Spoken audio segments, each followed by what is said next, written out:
Paritosh Shekhar, Founder and Chairman, APS LifeTech Pune. Dr. Anita Agarwal, Head Technology Development and Transfer Division, DST. Dr. M. Sasikala, Professor Biomedical Engineering, Anna University. All the esteemed guests, Dr. Neeraj Sharma, Dr. A.K. Singh, the dignitaries on the dais, deans, directors, head of the institutions, faculty members, and all the participants from universities who have joined us online and offline. I, Dr. Sonia Kapoor, Associate Professor, Amity Institute of Molecular Medicine and Stem Cell Research, Amity University, Uttar Pradesh, welcome one and all to this talk-cum panel discussion on technology readiness level and signing of technology transfer agreement being organized by the Directorate of Innovations and Technology Transfer, Amity University, Uttar Pradesh, under the mandate of DST Amity Technology Enabling Center. Without taking much time, I invite Dr. Meenakshi Kanojia, Senior Deputy Director, Directorate of Innovation and Technology Transfer, and Coordinator, DST Amity Technology Enabling Center, to please brief about the program. Dr. Meenakshi, please.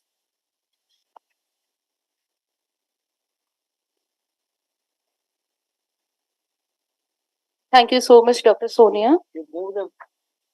Come here. Occupy the front chair.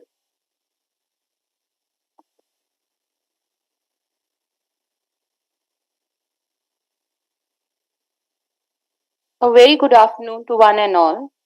On behalf of Honorable Founder President Sir, it is my privilege to welcome our distinguished speakers, head of various institutions, faculty members, researchers, scholars to today's Technology Transfer Agreement signing ceremony, which will be preceded by a talk on technology readiness level and a panel discussion on the topic strategies to increase TRL in the university ecosystem.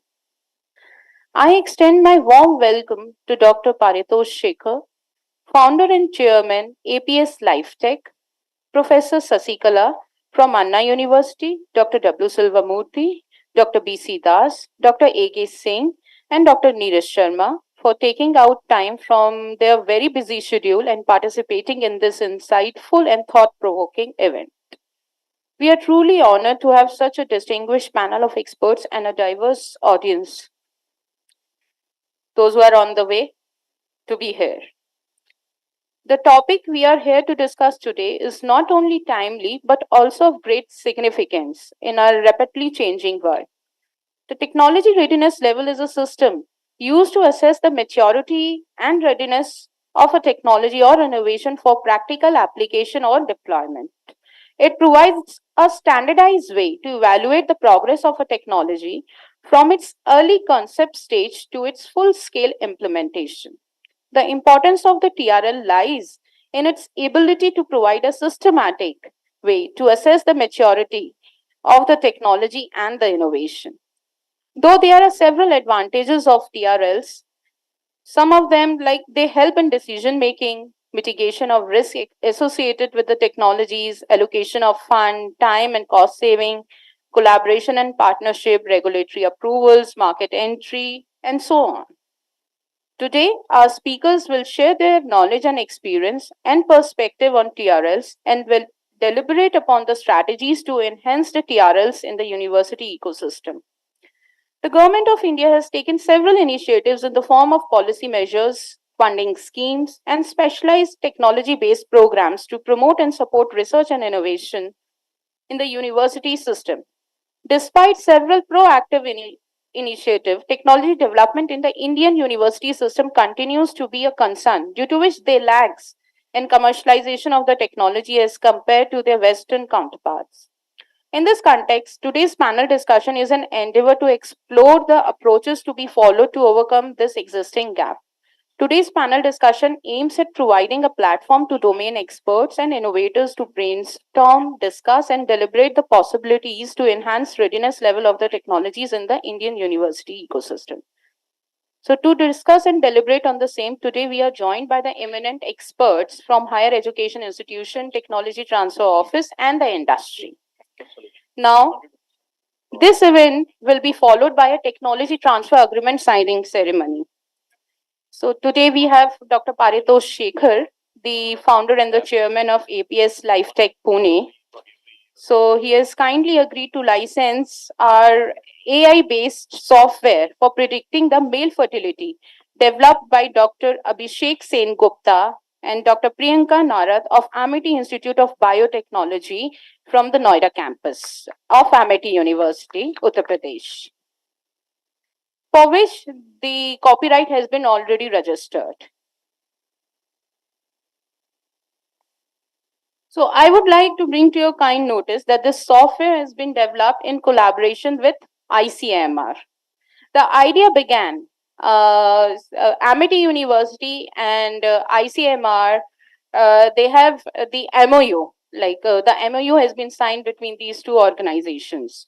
So after signing the MOU, our faculty researchers, Dr. Priyanka Narath and Abhishek Sen Gupta, they interacted and collaborated with Dr. Deepak Modi at National Institute for Research in Reproductive and Child Health Lab of ICMR.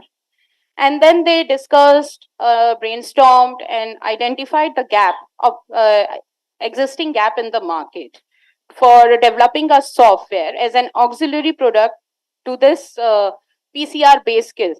So let me tell you that ICMR has already developed a PCR based kit for the detection of the male fertility.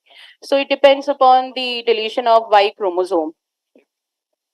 So our innovators, they identified this gap as these kind of PCR based kits are already available in the market, but there is no software, the prediction software as such.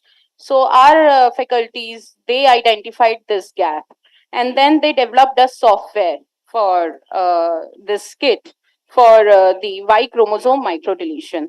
They started working on the concept and developed a software which could work in sync with this kit developed by ICMR and enhance the ART outcomes. So, using publicly available data, a machine learning based algorithm was developed that predicted the rate of sperm retrieval, fertilization, clinical pregnancy, and live birth in men with Y chromosome microdeletion.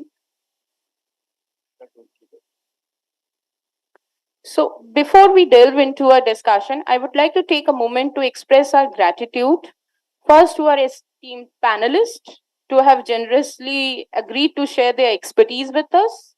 So, your insights will definitely enrich our understanding about the topic. Now, secondly, I would like to thank all of you, the audience particularly, for joining us today. So, thank you so much for your kind attention. So, over to you, Sonia.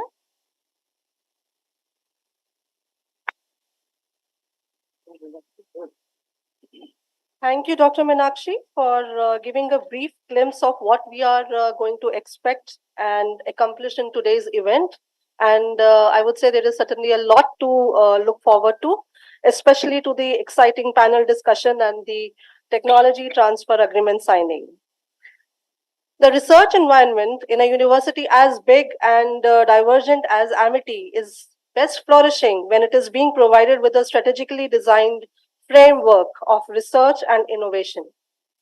Dr. W. Selvamurthy, President, Amity Science, Technology and Innovation Foundation, Director General for Amity Directorate of Science and Innovation, Chairman, DST Amity Technology Enabling Center and Chancellor, Amity University, is already here to address the gathering. I welcome you, sir. Good afternoon, friends.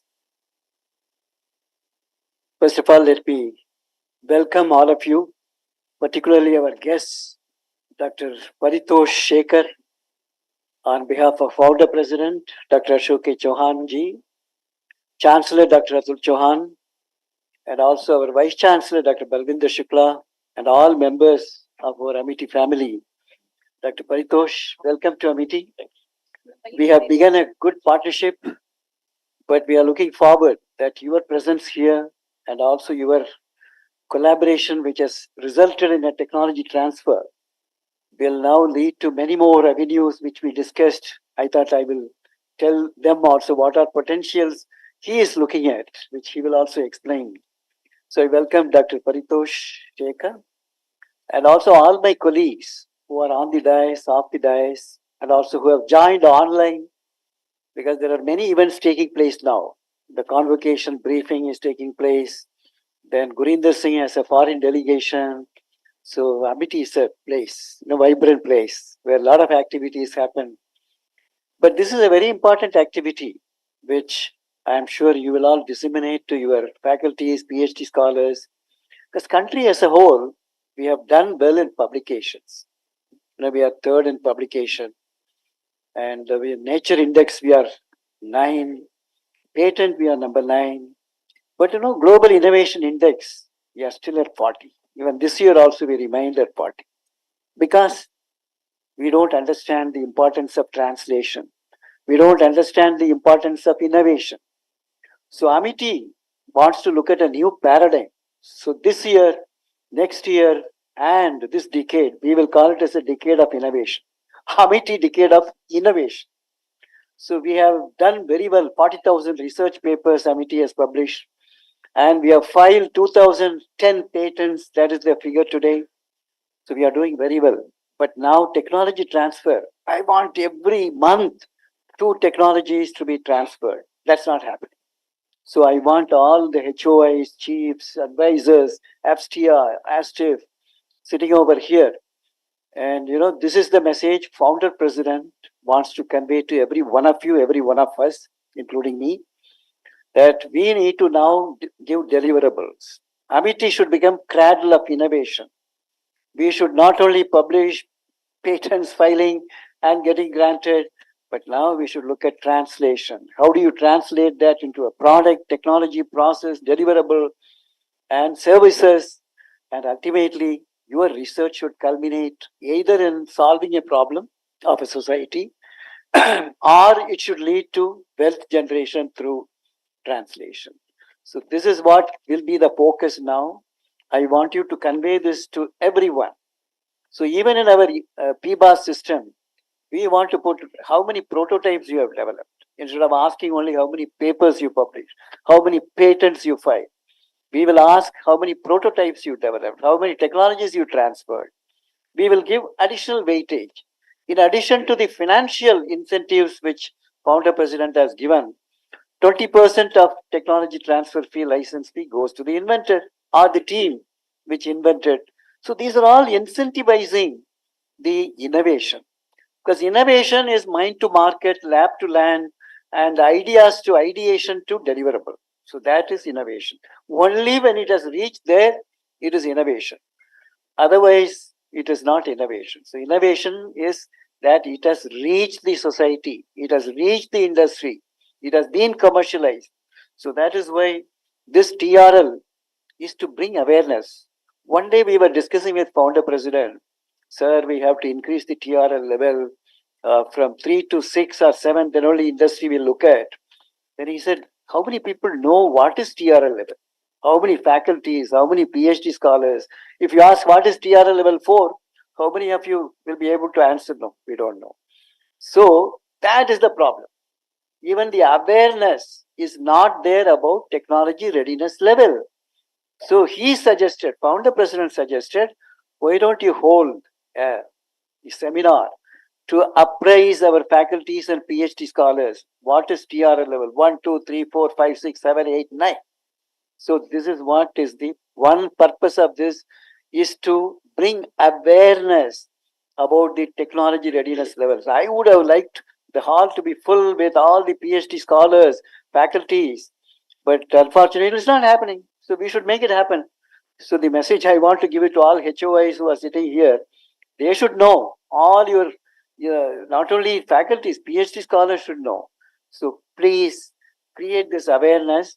So then we thought, how do we do it? This founder president desired to have TRL dissemination. Then technology enabling center is the right medium. So DST has given the first technology enabling center. There are 9 initially in the first phase. Thanks to Dr. Neeraj Sharma, who was there at the time, the coordinator. So the first TEC was established in Amity. Let's celebrate this. Come on, let's celebrate. Celebrate success. You always know you must celebrate success, that will breed, multiply success. So we brought the first TEC. Dr. Meenakshi is now driving this. Dr. Upadhyaya was the coordinator. Now she is the chief coordinator for the TEC. And also she is a senior deputy director at Directorate of Innovation and Technology Transfer. So we discussed that why don't we organize a TEC sponsored the workshop, or you can call it as a seminar on TRL. One is to understand the TRL definition and the levels of TRL maturity. Then finally, how do we create that enabling process and mechanism in Amity? That is what is now the focus. Not only just understanding what is TRL, how do we mature a technology? How do we enable a technology to go from technology readiness level of proof of concept or to level of validation, industry connect, technology transfer, commercialization? How do we make it happen faster in our Amity ecosystem? That is what we are going to discuss now. So it is just not only webinar. I'm going to ask you how each one of you will do in Amity, and how would you bring that enabling processes. You please be prepared. In the panel, it is not the panel who will be sitting, but we will ask you question, and the panel will enable you with our own understanding, maturity. We'll bring the moderation. So this is what is going to be interactive panel discussion, where more floor participation than not only the monologues coming from here. Because I want to see your dreams, your ideas, how to bring that and make India the knowledge superpower, which our founder president keeps talking about. So in knowledge superpower means you have to create new knowledge. You have to secure the knowledge through IPR, disseminate the knowledge through publication as well as lectures, seminars, as well as teaching, and then apply the knowledge for wealth generation or solve the problem of society. This is what is knowledge superpower. You need these facets to be strengthened in a knowledge superpower. So if Amity has to contribute for the transformation of India into knowledge superpower, all that we have to do, generate new knowledge, lot of projects, publications, patents, innovations, product, technology transfers, all this should happen, then we will contribute to the India becoming a knowledge superpower. Now, Honorable Prime Minister has also set a goal, Atmanirbhar Bharat, Atmanirbhar Bharat, in which it is not only industry. For industry, they are hungry now for innovations, ideation, and product prototypes. All that, this industry who is sitting here. Now, I was just talking to Paritosh Shekhar. He is the chief of the BPS labs, and his product line, if you see the product line, right from the molecular biology, infertility, that is what this product is also going to be, male reproductive fertility, efficiency, food safety, forensics, diagnostics, robotics, agri-tech, and MDX and VDX. So these are areas in which his company is working, and he has about 60 to 80 people working with him. But now he wants to come for campus recruitment. One of the collaboration which he just whispered into my ears, he is looking for picking up biotechnology, the molecular medicine and stem cell research people. If you have the brilliant faculties and the PhD scholars and students, he is ready to come for the campus. So please, Pooja, please follow it up with him. One action plan will be that you will connect with him to ensure that he comes for campus. Then he says that he wants to farm out certain projects. His wet labs may not be as strong as what we have in whether it's biotechnology or molecular medicine. So he would like to collaborate with us in research and development for product development. Product development. So the first product which he's taking as a software, so we will provide that, Shekhar, that also will give. Then he would also like to do the capacity building. He can submit projects wherever you like. If you have a BIRAC, where industry and academia has to submit a project, he is ready to do that. Or in DRDO, if it is a TDB for the DST, or for DRDO a TDF, He is ready to partner with us. So make use of this opportunity which Dr. Shekhar has offered to us. Thank you so much, Shekhar. We will work in all that possibility. Now coming to the seminar. This seminar is very, very important. And all the people who have joined online, you also disseminate this knowledge of TRL level and also the founder's message about innovation and technology transfers to be augmented in all our campuses. And I'm sure founder president will see all the recording because today he has so much of engagement, so he's unable to join us, but he will see the complete recording of this. And we are also doing a technology transfer today of a software developed for male fertility. And so that he will explain that what are his plans for marketing this. And I discussed with him what are his strategies to bring it to the market in a big way. So he will share. Thank you, Meenakshi, once again for organizing this event, along with Nishi Narang, who is sitting there, Nishi, and also Sashank. Yeah, where is he? Okay, very good, very good. So you have a lot of work to do. With this, I welcome each and every one of you for this very important webinar, which is going to be not just only panel discussion of the panel, but it is going to be panel discussion from the floor. Over to you. Thank you. Thank you, sir. You have so beautifully told us the importance of today's event. I'm sure nobody actually knows about the TRL level, and it will be of immense significance to all of us as researchers. Now, Professor B.C. Das is the chairman and head of Amity Institute of Molecular Medicine and Stem Cell Research, Dean of Health and Allied Sciences, AUUP, and Chief Coordinator, DST Amity Tech. It's my immense privilege to humbly invite Professor B.C. Das, sir, to address the gathering.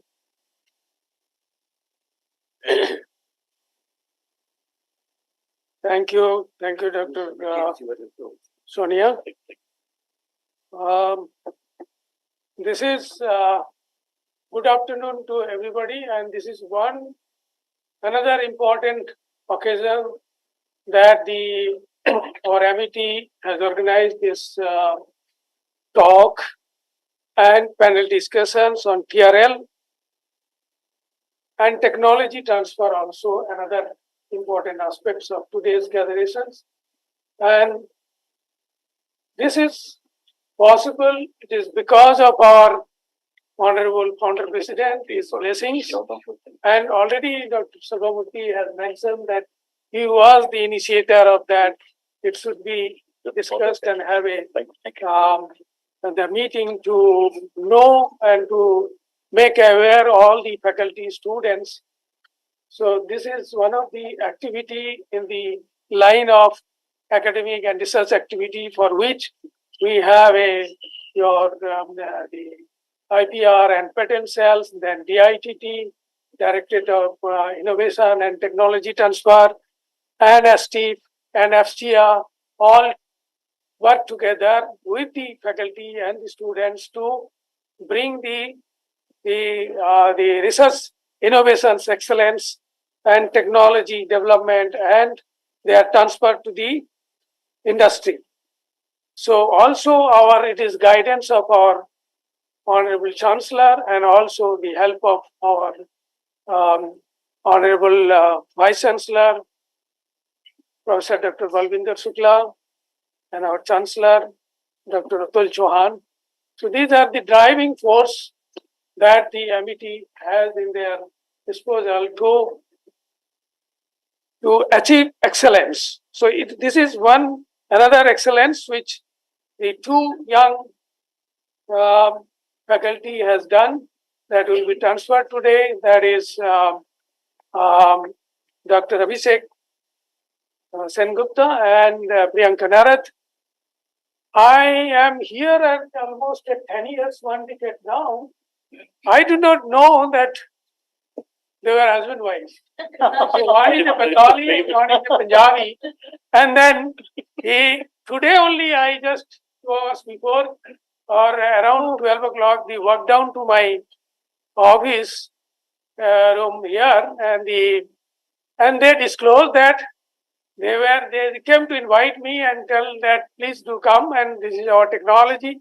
So I never knew that since we have been running, because this aspect, I am taking up this thing because this will come other things, TRL, that this is an aspect very close to my heart. Because nobody knew here, I am a cancer biologist, everybody knows, but I am a hardcore geneticist because my graduation, post-graduation, all is the genetics. So that's why in my CV and the specialization, it is written human genetics and other things later, the mutation and the mutation research and cancer biology and genomics and proteomics, all these things and stem cell. But the human genetics is past, and many people know me as a geneticist, cancer later. And after the last, I think, 5 years or 6 years now, that we are running collaboration with the IFS, Indian Fertility Society, and the Amity University through the department of our ANSWER, molecular medicine, that to initiate this course, the clinical embryology, which was started as 1 year diploma. Now it is 2 years MSc as per the IBF rules, and the clinical ART, 1 year diploma and clinical ART. So every year we have a 2 dozens of the clinicians, particularly the gynecologists, are here in the campus 4 days, 4 times in a year, and 5 time examination. Of course, 6th time when they are recruited here. So there is at this moment also, from yesterday the class has started. So we have around 15 people here. The gynecologists, 12 of them are gynecologists and 4 are embryologists. And the classes are going on. So this is the second day of the class here. And that is being, yesterday I talked about the matter, what is being transferred here. So that is a transfer of the technology, the how to predict the infertility, male infertility.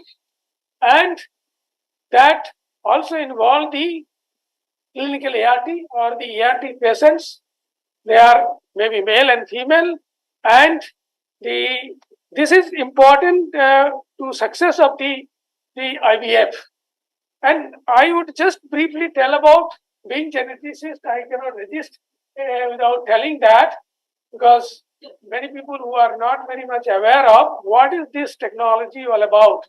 So what they have done, I know the guy, Dr. Deepak Modi, whom I selected. I was involved in selection in the INSA Young Scientist Award when I was director of ICPO. Now it is called NICPR of the ICMR Institute, Cancer Institute Director.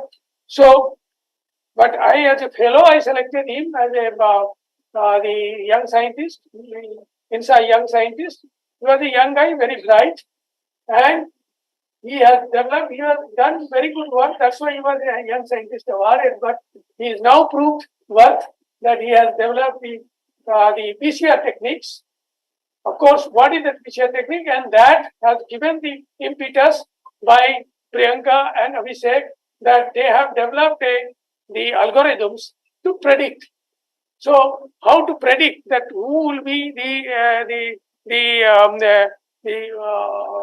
who are susceptible, or those who are they can prediction. So that prediction of the infertility, and then how far that prediction is correct, that has to be, they must have taken care of that, the positive predictivity and negative predictive value. But what is this actually predictions? That in population, around 5% of the people, male, it's the male infertility, that shows the deletion of the Y chromosomes. You know, XY, XX in the female, XY in the males. Then Y chromosome is responsible for the maleness. There is a gene, SRY gene or SRY region, but there is a point, it is called, it is the Y chromosome Q region, the upper centromeric upper portion is called PR and the lower portion is called QR. So Q1123, there is a banding. I will not go into the science detail, but the Y chromosome, very small chromosomes, but it's the lower arm, that is the Q arm, having the 11 band Last week and only, sub-band we is completed the full 11.23. So this genome is done. region has that call, Last week is done now. it is called It's like no price. AZF, that is the azoospermia factor. So that is, there are several factors, A, B, C, three factors are there, but these three factors are generally located in this region, and this is responsible for the infertility. They are associated with there are genes which are required for the spermatogenesis, and that means sperm production. But if that region is deleted, it is called Y chromosome microdeletion. Very small deletion, but chromosome small region having thousands of genes or sequences. So there are sequence or genes which are responsible for spermatogenesis. And this deletion is observed in the around 5% of the populations. There may be 1% this side and that side. So if what Modi has done, that he has developed one of the sequence, very critical sequence, which is responsible for these deletions. So he have had the primers. You know all PCR, those who are biotechnologists and molecular biologists. So they have developed, he has taken the critical primer design, and then he has done the PCR. If the PCR comes positive, it means there is no deletion. If it is deleted, then you will not get the PCR products. That is as simple as it is, very easy. So what the Abhishek and Priyanka has done, that with that PCR methods, they have now added to that AI-based prediction. So that is really good, and that is, I know it has a lot of importance. That's why Mr. Paritosh Sekharji, he has agreed to get the transfer. The detail you have got from Dr. Selvamurthy. So he has agreed to get this technology to transfer, and he will modify further according to his the people's demand and all. So he has the system, and he has already been described. He has a huge experience. He himself has a big talk before coming here. I know that he has a lot of experience in he himself is a embryologist. So he has a embryologist has to have a clinical embryologist. He has to have a knowledge of the genetics very strong, and he himself is also like me, is a cancer geneticist also. So he is in molecular diagnostics and all whatnot. So once you are in the field, you are and he has been so long. So he has the excellent organizations, and he has more than 60 people working or 70 people working under him. So I congratulate all the Deepak is not here, but the both you are here, our amicus. Congratulate you for this technology development, and it has a lot of importance, because this will be only here. A lot of people, the ART people are in the collaboration or IVF clinics. So that is what I was telling in the morning, that there should be a clinical persons involved to see that how successful it is. So now it is transferred.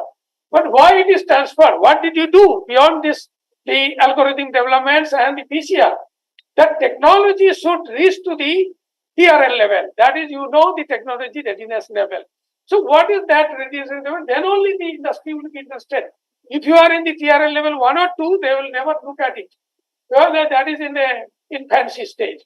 Means TRL 1 to 9 is the highest, 1 is less, the lowest. So mostly we come up with the TRL 3, at best somewhere 4, but that doesn't appeal. But at least we should go to the 6, 7 level, so that rest the company does the 8, 9 to make it achieve that, and then put in the market that to for the public for utilizations. So this is what the TRL. So technology ready labs means which is the industry, the technology is mature enough that industry can see that yes, it has with little input they can make it big. So they can go to the market. So that is what the technology readiness levels. I will not go much of the details of these things that you have come to know what is been seen. Then, and this is the basis of the importance of this method that the IVF and embryologist profession as a profession, as well as the IVF, the techniques, which is very important in the country all over the world, that it gives the immense happiness to the couples, those who are for any reasons, for the but everybody, every couple who has the family and the marriage after that, at least in Indian or the Asian regions and also abroad, that everybody wants to have their baby, as a son or a girl or a whatever it may be, one or two, whatever this. But if they don't have, then you can understand their agony. And if that happiness is given through this, the IVF, they do the human's job. But this is making how it is better and better can be done. And so that, and they have also a lot of agony and many things that we have developed another diploma courses with the help of the IFS, that the two more courses to be introduced, the reproductive counseling, reproductive medicine counseling, so that they suffer from a lot of psychological problems with the couples, and also the clinical and applied genetics, because it has a lot of genetics involved in the IVF methodology. So this is one of the things we have done the perfection. So congratulations once again. Thank you very much, and thanks all the dignitaries here, which I have not taken the name in the beginning. So they are all familiar to us. Only Mr. Paritosh Sekhar is not known to us. So you have got the introduction from Dr. Silvamurthy. Thank you so much. And thank you all, and wish you all the best for the further. Thank you, sir. Of course, Meenakshi, doing this driving force. Thank you so much, sir. Thank you for highlighting the concept behind the technology that has been developed and that will be transferred today. Now, I most humbly invite Dr. Neeraj Sharma to share his thoughts. Dr. Neeraj Sharma is Deputy Director General, Amity Foundation for Science, Technology and Innovation Alliance. Thank you. After the doyens, Dr. Selvamurthy and Dr. V.C. Das, I have nothing much to add. Honorable Founder President, Honorable Chancellor, Honorable Vice Chancellor, my previous colleague, Dr. Anita Agarwal, who is online, Dr. Selvamurthy, Dr. B.C. Das, Dr. A.K. Singh, Dr. Paritosh Shekhar, who has come here for a technology transfer, Dr. Meenakshi and Dr. Sonia, my colleagues in the hall, the innovators of this particular technology, which is going to be transferred today, friends and colleagues. It's a very important occasion that we are culminating towards a research turning into advanced research, then technology and commercialization. So this is a huge, long process. It's not a very small process, and everybody understands this. Back there in DST also, we used to understand the entire process. When I was secretary of the Technology Development Board, the companies used to come for the technology commercialization. And even those companies used to spend almost a decade or something to come up with a technology for commercialization. So this is a very, very long and very tiring process to reach to this level. And at the same time, India, we have seen that industry doesn't come so quickly and easily. So we have to convince the industry and tell industry that yes, this is a technology. They also look for quick results. They also look for quick profits from the technology. It is not that we have given a technology, now the industry will work on it. So industry is very keen in quick and fast moving products and processes. Coming to the technology enabling center, when we were creating these technology enabling centers in DST, as Dr. Selvamurthy has pointed out, that initially 9 were selected and one of them was Amity University. You can imagine that this university has given a lot of research base, a lot of research ecosystem. If you compare it with the outside universities in the nation, in the country, So a university here, this university, at least in Noida, has shown its colors in research and development. And when we were discussing about giving it to technology enabling centers to many universities across the nation, we were not giving it to IITs, we were not giving it to NITs. It was only universities that were targeted that time. And still, as of now, DST has created 22 such technology enabling centers. So it is a huge success. And when this was coming up, the Honorable Founder President used to discuss with me the intricacies of it. How will it be formulated? What is going to be, outcome of this? And how are we going to do it? So ultimately, I think our previous colleague, Meenakshi's colleague, Upadhyay ji put a hard, labor and effort into this technology enabling center. Now it is being taken up by Meenakshi and Nishi and other team members, those who are with the this particular team. Now, what this center is looking for as a role and responsibility, that it's very important that we create an ecosystem of technology development in the university. That's very, very important. And Dr. B.C. Das also mentioned about the TRL. DST also has created technology support system in which they're looking for technology readiness level 3 to 6. So they are working on 3 to 6. And then industry can pitch in, come in, take it forward from 6 to 7 to 8 and so on. This is what actually the entire ecosystem is required. So we have to create an ecosystem within the PIs. We have to develop such an ecosystem of technology readiness and technology creation. We need to support new ideas, innovative ideas, and that's very important. People have ideas, but ultimately somebody has to support. I think TEC here has been supporting new ideas by funding them. A little small amount of funding is available for the innovative ideas, innovative technologies. Meenakshi is doing that. They are also mining technologies. They are also mining technologies which is happening across labs, institutions, universities, so that they get the advantage of this, the technologies. The requirements of the MSME, the small and medium sector, which also requires a lot of, technology development support. So this is very important. And at the same time, I think we would now request Dr. Paritosh to support and to handhold the institution, the university here, with his kind of support. The institution will flourish, the students will flourish, the innovation will happen. So what are we going to supposed to do here take advantage of the technology enabling center which is already there in our institution, which is created by none less than DST. The Ministry of Science and Technology is creating such a center. We should take advantage of it. And as Dr. Selva Murthy was pointing, that the PIs, the faculty members here should be allowed to work on technology development. Take your research forward, take your basic research forward, move towards technology. That's very important. You should not be happy or content with only publications. So publication is one part. That's very important. Knowledge generation is important, but knowledge generation has to be taken forward towards technology development, and weightage should be given by us. It's a university responsibility that PIs who are working on technology development should be given weightage, because you don't see publications coming out of that.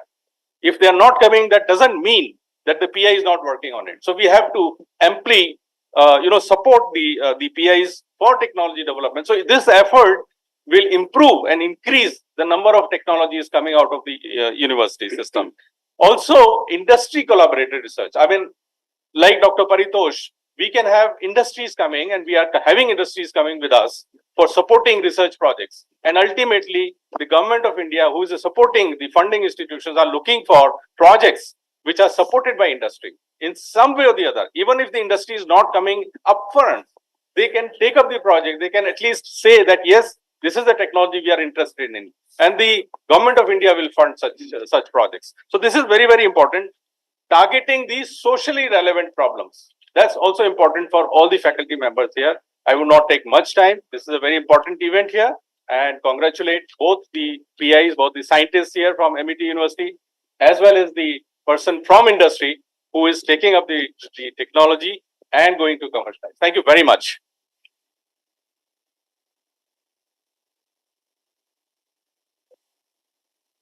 Thank you, sir. Thank you for sharing your views. Without taking much time now, I think we'll go to the first important talk by Dr. Ajay Kumar Singh. Dr. Ajay Kumar Singh, a highly distinguished scientist, is Senior Vice President, MIT Foundation for Science, Technology and Innovation Alliances. I request him to kindly deliver his talk on technology readiness levels, for which we are here. So it will be attached there.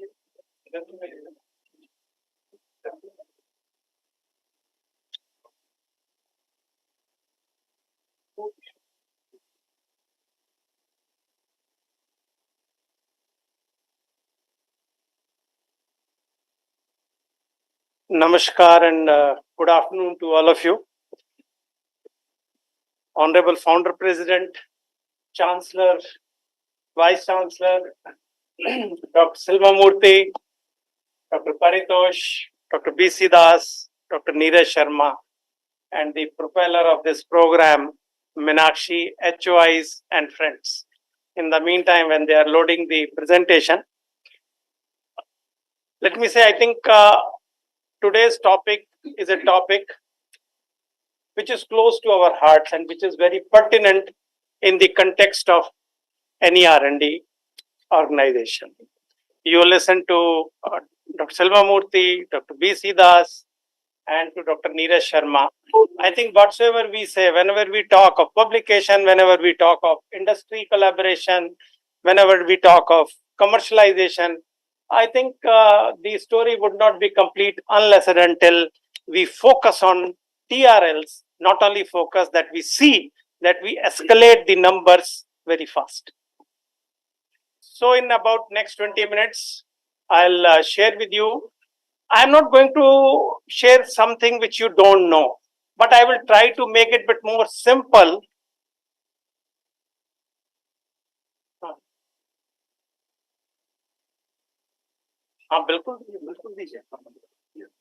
I think Meenakshi says that we have Dr. Anita Sharma from DST. I think let's give her the slot. In the meantime, I'll load my presentation. Dr. Anita Agarwal, she is head of the Technology Development and Transfer Division of Department of Science and Technology, and she is now spearheading many innovation efforts which the DST is pursuing in terms of the TEC's technology centers, 22 centers which we have now, and also many other. She used to be the member secretary and coordinator of the national the science technology management information system, which she was spearheading as well as the coordinator. Like this, she is spearheading many missions. We are very fortunate to have Dr. Anita ji. In spite of the busy schedule, the new secretary DST has taken over, and so they are all very busy briefing the new secretary about various activities of the department and the ministry. So she was engaged, but she still agreed that she will come and address our people at least for a brief period of time. Dr. Anita, if you are comfortable, can you just join us? You can open the link and then join us. Yeah, please, you can. We are all looking forward to listen to your address. Thank you for supporting Amity Technology Enabling Center. I have worked with you as chairman of that National Management Information, Science and Technology Management Information System, and also with TECs. Thank you for all your guidance, valuable support you are providing. We look forward to your continued support to Amity, our faculties, our research scholars and scientists. Over to you, Anita ji.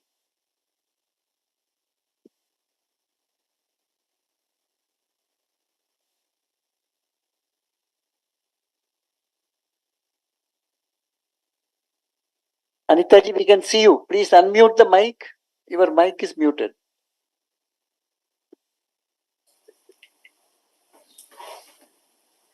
Am I audible now? Yes, good afternoon and Good welcome. afternoon and namaskar to all the dignitaries who are there and the participants. I can see a very good participation, and this topic is very close to my heart also. so far we are talking about TRLs only, the technology readiness levels. But see, when it comes to technology, so as far as my limited knowledge is concerned, it's not only TRL, it is manufacturing readiness levels, societal acceptance levels, and there are other readiness levels also, which play a very important role in when you are trying to take a technology forward. So TRLs are just to define the status of your technology. So as you progress, so starting from the proof of concept, then you go to the next level where you are demonstrating the technology in a field. So different TRLs are there which defines the readiness of your technology. And these TRLs will vary if you are, well, you are handling a biological product or you are handling an engineering product or you are working on some other technology. So for each for each sector, these TRLs have been defined. So generally, our TRL system that we are using in the country that has been derived from NASA TRLs. But when we are talking about TRLs, we are talking about technology readiness, the technology which we have developed in our lab.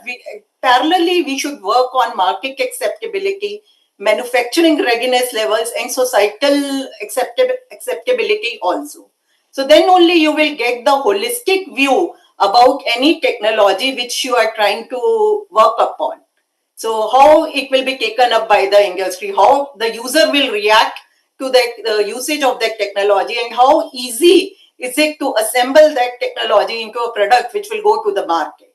So all these studies should be done while you are working on the technology. And to accomplish this task, you need to have a team. So where you should engage social scientists as well as marketing personnel also. So when you are working on any technology, please look at the holistic point of view so that tomorrow when you are ready with the deployable product, so it should be acceptable in the market. It should be acceptable to the user. It should be acceptable to the manufacturer. Because as an academician, you can only work at a level where you can demonstrate the technology. You can show where it is working and the technology is robust. But to percolate into the market, to disseminate, so please look at the technology from all the angles and all the aspects. So these few words I would like to now join the session and see, also improve my knowledge on what experts have to say on this subject. I wish the organizers the very best, and I can see with the participation that the event is going to be a big success, and it will give us new insight, not only to the TECs but to the program managers, to the for the technology development programs also.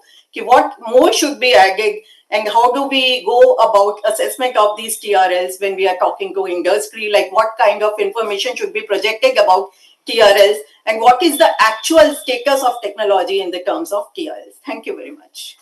Thank you, Dr. Give a big clap to Anita Agarwal.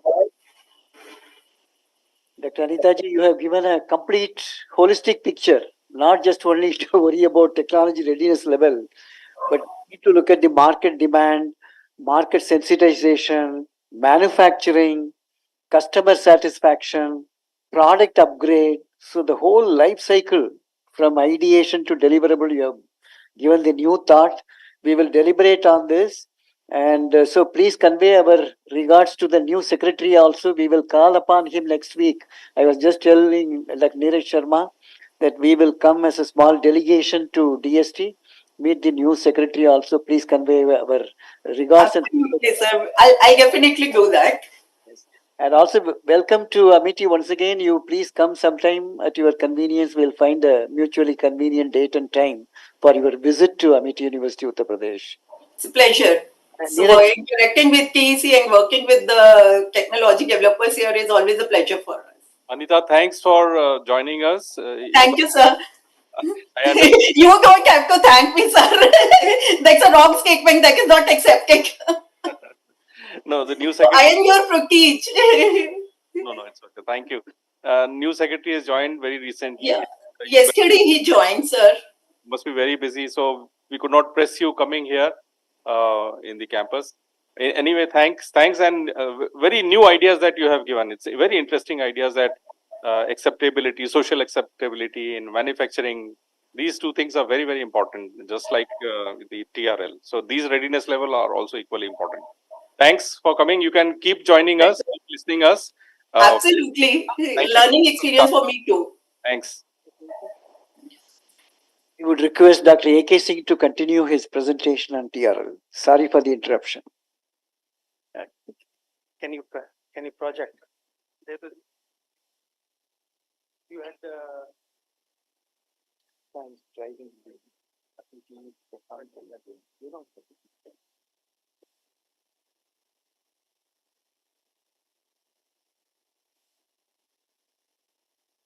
So Abhishek, Sengupta and Priyanka, just stand up. Let's give a big clap in the meantime when A.K. Singh, they are the inventors who brought all of us together. And we want more such success stories. Let's give a big clap. Come on, yes. That is great. Congratulations to both of you.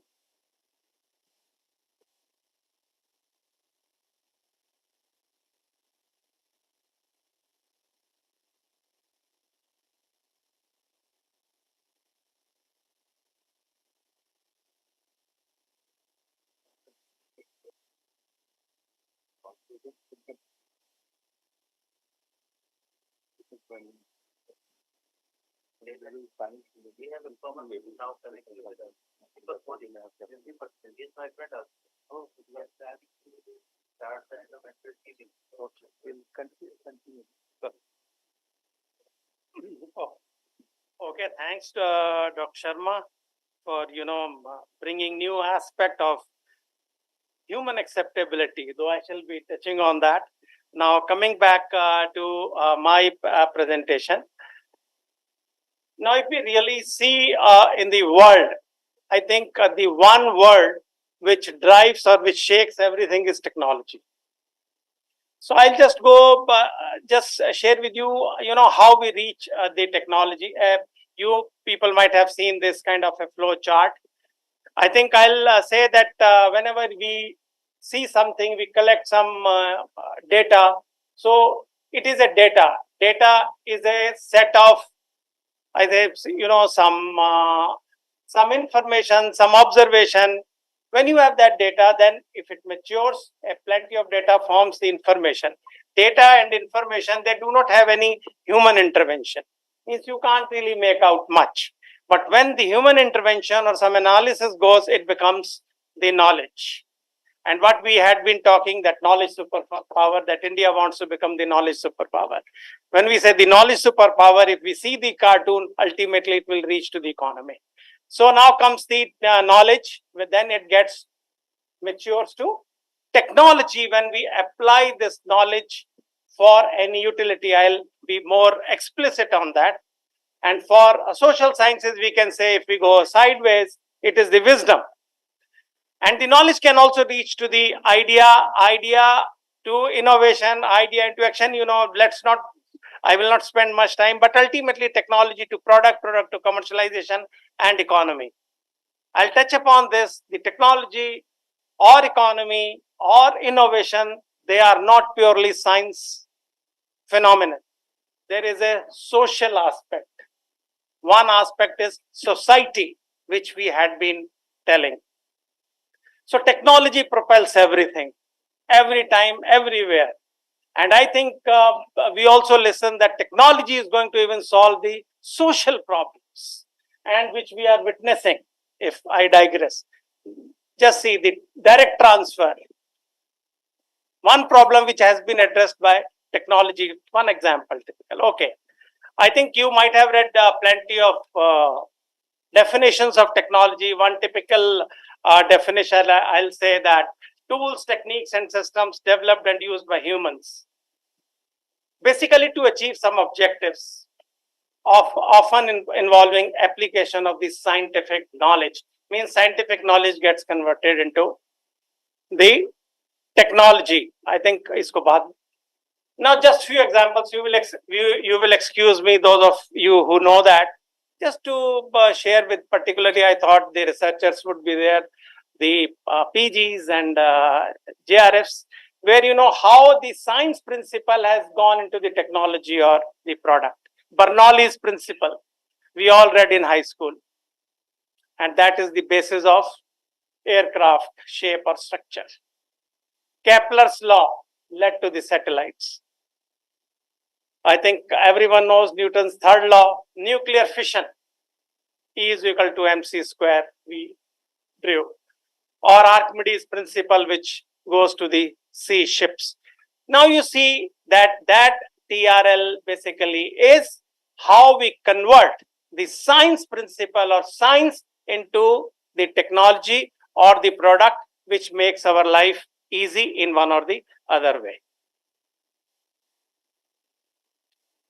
A very typical example, and this is my personal experience. This is an example of reducing the acoustic signature in the jet engine. How the science became the product. And if you see that when the fuel and air is mixed and the jet engine exhaust, there is a lot of decibel. So the NASA decided that can we reduce the acoustics, decibels. So they've tried various shapes of the nozzle. If you can see that, then ultimately it led to the design, some designs at the engine, what is we call it chevron. When I used to fly, India purchased the Dreamliner. So in the Dreamliner, there were these chevron deployed. I thought why this has been changed. I was thinking to ask, but I think by chance it happened. Somewhere I read that this design changes to reduce the decibel of the jet engine. Why I took this example is that there are umpteen examples where the science has been converted into the products and they are deployed. And this example is very classical example in the technology developers parlance, because this whole activity was achieved within 7 to 8 years. Means people could convert the science into the product in 7 to 8 years. And now you will see plenty of aircrafts having this. I want to point out this design. If you want to see this design, this is the chevron. Now, just something about why we need this, how it happened. In the early 60s, you know that NASA or Americans, they were into the space. They were sending vehicles. And if you go back, as the technology developed in the early times, we would make some small equipment or tool. We will use it. There were not much need to evaluate that because it was done locally. As we progressed, the technology was becoming more complex, horizontally as well as vertically, because we were combining many components in a system. So then the term there, what we say, the system integration came. So same was with the NASA, and there was a zero tolerance. They could not afford failure. So how did they review it? They used to, discuss, evaluate, test, and they will say that it is a flight readiness review.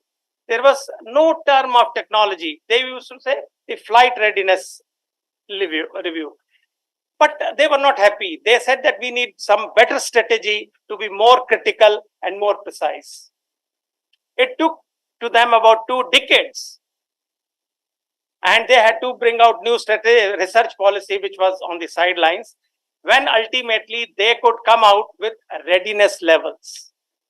And if you see the readiness levels, that too in their jet propulsion lab, even the technology was missing at that time. And ultimately, it's a long story. Then they came out with the 7-step technology readiness level, which was later on modified to 9 steps. So that is a story. In this slide, what I want to say now, here is a space agency who came out with this idea. After that, even in the US, the Department of Defense adopted it. And that particularly for the weapon development, weapon acquisition. And in the US, then it went to the Department of Environment. And it did not stay only in States. It moved to Australia, then to Europe, and then there is no stopping. And today the issue is that a life scientist, person working in the biology, is talking of TRL. That kind of, percolation has taken place. Now, ultimately, if I come back, why do we need TRL? Just to make it very simple, TRL will, give us some quantitative assessment of the technology by which we can predict the cost. We can plan or we can schedule the progress or the development, growth. We can also do the risk management. Funding agencies can also decide. And to that extent, tomorrow if Group Captain Kapil Shukla has to really, quantify the outcome, it will help him. Because tomorrow our faculty can say, now I have moved my research from X level to Y level. It means it will give you the quantification, in the quantifiable indication of the progress. Beyond this, it also provides the common language and communication, mutual agreement between the researchers, administrators, managers, funding agencies, or users. Ultimately, what I want to convey, suppose I say that I have reached to the TRL level of 4, then I need not to go into the detail in saying what I have done, what I have yet to do. It conveys anything and everything. So that kind of ease of communication, understanding, planning, prediction, risk management, risk assessment can be done by this.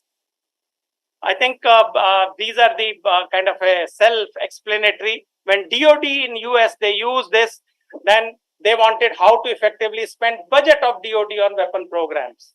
And ultimately they said, they also recommended that we must use TRL. We must use TRL not to acquire technology less than 6. That was the decision which was held by the TRL assessment. Or all weapon manufacturers started using TRL. How the things were percolating. If we want to know something more on that, we can have value of death. Particularly, it's a global phenomena. It was, I think, this term came from the National Institute of Health, Bethesda, when they saw that we are doing lot of funding, lot of publications are coming up, but there is no product which is coming to the market. So then there was a big review, and the report finally suggested that there is a gap between the TRL level 4 to 7, because all R&D organizations, they are going to up to 4 or 5. Then there is a gap and there is an industry. And I think now that value of that, I think all our efforts are there to bridge that gap. And that I think we had been talking that let's involve the industry so that we can take our technology or our research from 4 to 7. If we are able to bridge the gap of this value of death, I think we would be able to push many of the research or observations which are still in the lab. I think isko pad bhi lo. I may not go. Now, ultimately, this is being adopted by plenty of countries in a big way and to suit their needs. I think it's a ritual. I think all of you know the 9 steps, and the 9 steps, the language understanding is not really totally same or standard, but the first, the NASA, how did NASA define TRL? I am sharing with you. They said right from basic principles observed and reported. I'll share with you how in the biology we do that. Then technology concept. Then we do the analytical and experiments in the lab. Then component and breadboard validation, component and breadboard validation in the relevant environment. Then system integration means prototype, then testing of the prototype in the environment, real environmental field, that is at 7. Then ultimately, finally, we go to the commercialization. I want to highlight one thing. You know, the environment has been time and again highlighted in the TRL levels. I feel that was one of the main factors which pushed TRL, because that in the space research, the environment we could not simulate or encounter in the lab. So I think the 7, when we say in the real environment, comes from that, so that we are very successful and there is no failure. To convert that NASA 9 levels in more simplified way, if you say idea, what we say. The first would be the idea, then we do the basic research in the lab.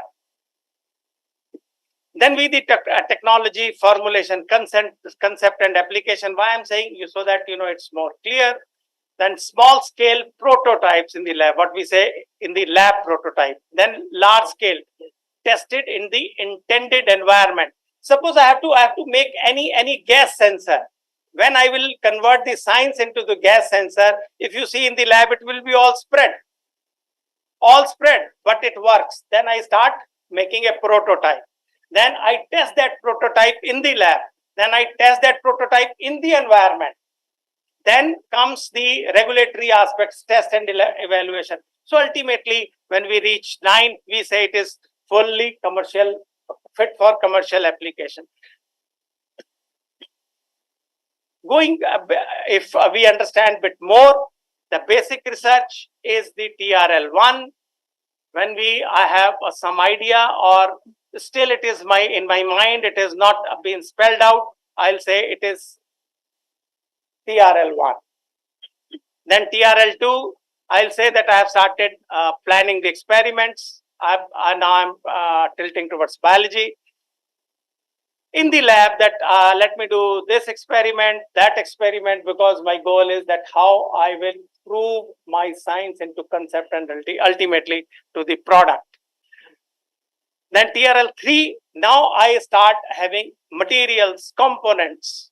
If it's a material science, then I'll see whether this material is needed or not, and which material would be more suitable for my work, or simulation modeling in silico studies. So all we do at TRL level 3. Then comes laboratory testing. By that time, I have the proof of concept, and now I start analyzing or testing the proof of concept. Then laboratory testing or integrated. Ultimately, it looks that I am repeating, even I feel I am repeating. If we say TRL level 4 or 5, if I have completed TRL level 4, it doesn't mean that I have reached 5. I cannot say that I have completed 4, I am at TRL level 5. I have to say that I am at TRL level 4. I can say I am TRL level 5 when I complete the TRL level 5. And there is no watertight compartment that when you do this, it is the 5 or 4. There is always a smearing. So we have to be a bit careful and not too fussy about, at the junctions. And at the TR level 5, I think we have tested it in the laboratory environment. Then at 6, the main difference is that when we test it in the operational environment.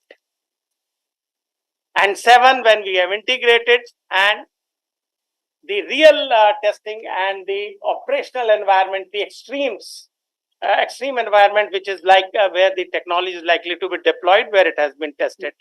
8, commercial design, and 9, ultimately we do the commercial commercialization or deployment.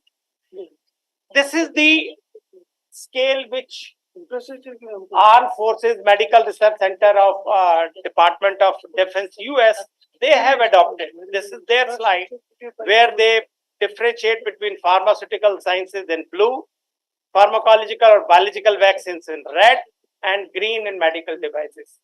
If you really see, the basic philosophy and content is same, but the language is a bit different here and there. And even in 3, blue, red, and green, you see there is not much difference. But in biologicals, then we come some animal studies, they come. We also say basic research, preclinical, postclinical. When we say preclinical, then trials, then commercialization. All those things are to be considered. I don't want to read this.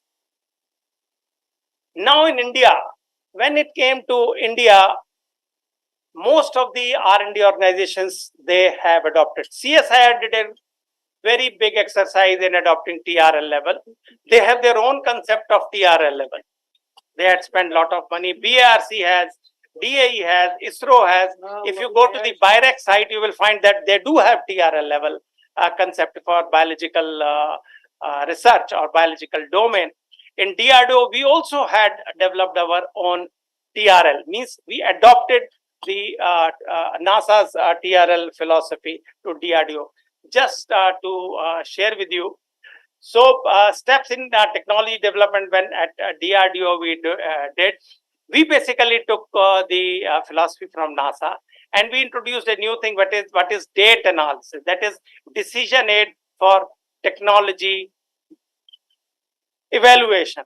We used to analyze, evaluate the technology for decision, that should we go for it, should we not go for it. So this data analysis we introduced beyond that, and another analysis for the project PEARL analysis, project evaluation and assessment of readiness level.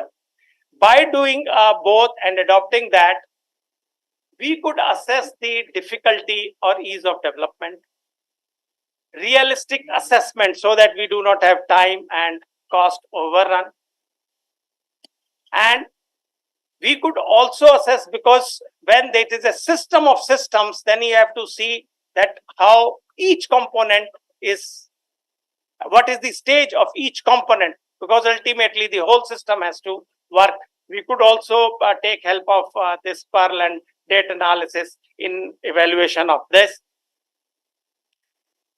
Then we also worked on project readiness index. Why? By doing this project readiness index, the DRDO could divide its projects into various categories, whether it is a basic research project, whether it is a technology development or technology demonstration or mission mode. If the TRL levels of all these subsystems and systems are high, then it will go into the mission mode, means DRDO would be able to give the product. If it is basic research, it means still DRDO would develop, let's say, proof of concept. We will prove that yes, this science can be converted into the useful technology. So that the concept of TRLs, it helped in conceiving the project, deciding the project, working on the project, and developing the projects. Now, a typical example in biological science, when we say the system of the systems, we all talk of human augmentation, that we want to make our soldiers stronger. How we can do it? It is a study by Lockheed Martin, where they said that we can do the augmentation either physiologically, cognitive, computational, automation, robotics. These are the main areas through which we can, augment the performance of our soldier or human enhancement. So they map the various technologies which would be required for human performance enhancement. RFID chip for monitoring, for positioning, though they had the civil applications, augmented vision, whether it is 360-degree vision or AR, VR, in the vision, and night vision, smart contact lens where he can take the photograph, and this was very popular in the WhatsApp also. Then smart drugs for special missions, exoskeleton for performance enhancement, then 3D printed parts, brain computer interface, e-dermis for soft exoskeletons. So then what did they do? It is a table where they worked out what are the technologies required, like artificial spleen, then non-invasive transcranial direct current stimulation, then technology features, then potential contributions of this technology, and the category, whether it is physiological, whether it is robotics, whether it is cognitive, and the TRL levels on which these technologies are there. When this was tabulated, they found that most of the technologies required for human enhancement are cluttered or are clustering in the lower numbers 1, 2, 3. So this is how you also make assessment for the decision. Now it gives you the likely time by which it would be ready, and also give you indication that who are doing how, means the difficulty level. So this gives you the very big idea in technology development, monitoring, assessment, etc. I think I have already shared with you what are the advantages of TRLs. Ultimately, it provides the common understanding of the technology status. We also see now, if you remember, that there was an invitation by the government when we had the exhibition in Pragati Maidan, that they said we will accept the technologies at TRL 7. You know, that was a new thing that for exhibition, now the agency is saying that we will not accept the any exhibit below TRL level 7. That was a great thing. So now once we know that this is also the parameter, tomorrow our researchers will see that how I'm progressing above the TRL levels. It provides adequate potential for the risk assessment. If I know that likelihood of this technology maturing is less, then I will either go for it or not go for it or find some alternative. And it also helps in decision making by funding agencies. It means all stakeholders would be able to appreciate better the progress and the level of technology, not the one who is involved or who is developing. Gray areas, there are plenty of gray areas, plenty. Basically, this was conceived for the space program. From the space program, we are talking in terms of the vaccine. The approach is different, the stakeholders are different, the technologies are different, the progressing the technology is different, the processes are different, the regulator is different, the test and evaluation beds or places are different. So we had to adopt this concept to suit our domain. And when we say suit our domain, not to the individual level, but at the institutional level or at the regional level. I think this is the right time where I will request Dr.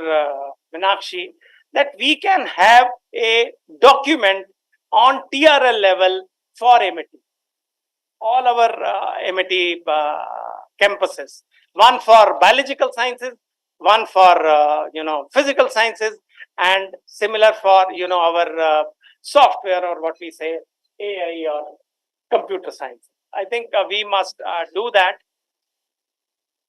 Another problem is the gray area is that integration. That is also a challenge. What happens when we have a system of the systems? Then each system is okay, it is working. But when we connect, then integration, this TRL, they do not address this issue that there is an integration. One, dominant. Then integration, then also the components which connect. Sometimes both the components are fantastic, they have passed, but the connectors, they are not up to the mark. Then cost versus TRLs. Lot of research was done, but there is no concrete answer. Generally, the cost enhances with high rising TRL levels, but it is not always true. There are examples where we could achieve higher TRLs at a much lower cost. But at the higher TRLs, the cost, lesser cost was spent, or sometimes we have to put lot of cost in the lower TRL levels, where we say it is a basic research or prototype. So there is no thumb rule, but generally it enhances with the TRLs. Assessing TRLs is the biggest challenge. Because what happens, how do you assess? Because human factor is there. Then the complexity of the technology. Then generally it is done by two ways. Either you do the technology breakdown structure, or we also in project management do the work breakdown structure, or critical technology evaluation. So both are cumbersome, time consuming, human intensive, and some biases they do creep in. So it is a bit difficult to assess or evaluate the TRLs. And adopting these TRLs in the biological system is again challenge, or biological domains, because biological research is not a linear research, it is a curvilinear research. Lot of variables, but we have to adopt it. Means this may not be the excuse. I think there are many challenges. I will not go into the detail. I will leave the slides. You people can go through that. The integration, then human readiness level, manufacturing readiness level, module readiness level. There are many such scales which are available. And human readiness level is also one of the important aspects which is needed. I think, Madam, time. So ultimately, I'll say, particularly for the biological scientists, क्योंकि मैं उनकी तो तरफदारी कुछ करूंगा ही, कि हम सब लोग मिलके बैठते हैं. It is inevitable. I think it is high time that we must implement and use it, as what Dr. Selva Murthy said, that not only we discuss. I think by the time we leave this hall, we will make a plan that how we will make our TRLs and use them, so that we accelerate our research better. Thank you. Dr. A.K. Singh, can you just stay back for answering, or you can sit down also?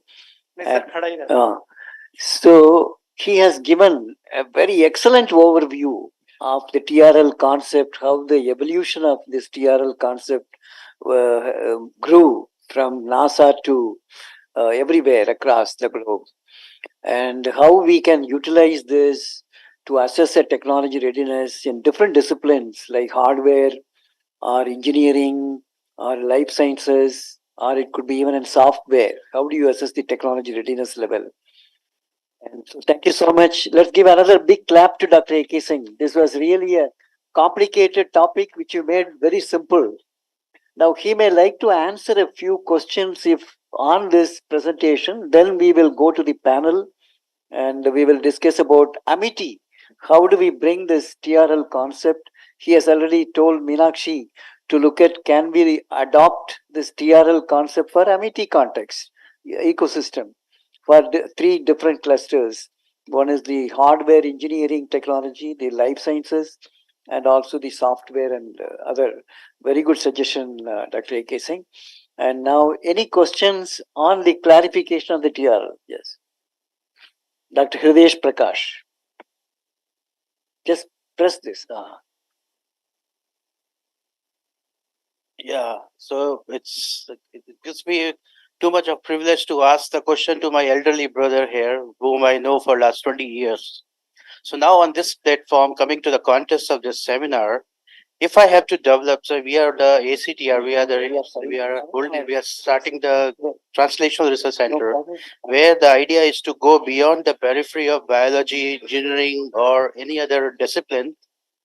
So considering this into the context, if I have to develop an immune sensor for diagnosing for the clinicians, this will require the combined expertise of life science and electronics and also the IT people. So how do we decide that the biological science have reached the required required TRL, or AI people have reached at which TRL, or the engineering people have reached which TRL? So how do you compensate the TRL at considering three different disciplines? Take that. Thank you, Dr. Hridesh. I think you are mixing two things. One is, let's say you say, I want to develop an immune sensor. Fair enough. First, if I have to develop an immune sensor, I will have some concept. And when you say the translational research, I think 3-4 pe hai wo. So I will concretize that this is the science, or this is the technology, or this is the concept which has reached 2, 3. Now I have to upgrade it to 7, 8, or 9.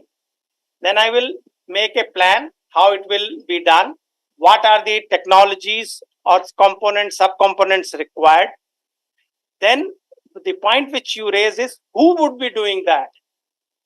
Some components may be done by biologists, some may be done by electronic person, some may be by computer scientists. That we will integrate and then go ahead with that. And when you have to plan, then we will also work out the levels, the risk, the funding, the timelines, all those things. But what you asked is a doable thing and can be planned and done. And the word translation basically got highlighted when the NIH said that it is the concept of valley of death. Right. That's what you mean. Thank you. Thank you. Now let us start the panel discussion because the panelists, Dr. Parimal is unable to be joining us because there is a sudden review. He is the scientific advisor to Chief of Army Staff. So there is a review by Chief of Army Staff, so he had to be there. We will request Dr. M. Sasikala, Professor Biomedical Engineering, Anna University. She has joined online. Shashikala has been involved in Anna University. I have visited. They have created a big prototyping, rapid prototyping, manufacturing facility for biomedical devices.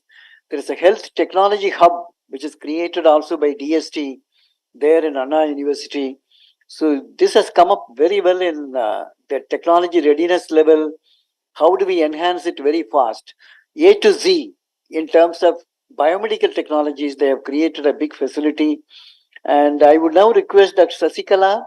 I visited your facility also to review along with Anita Agarwal, to see that health technology hub and an Anna University facility.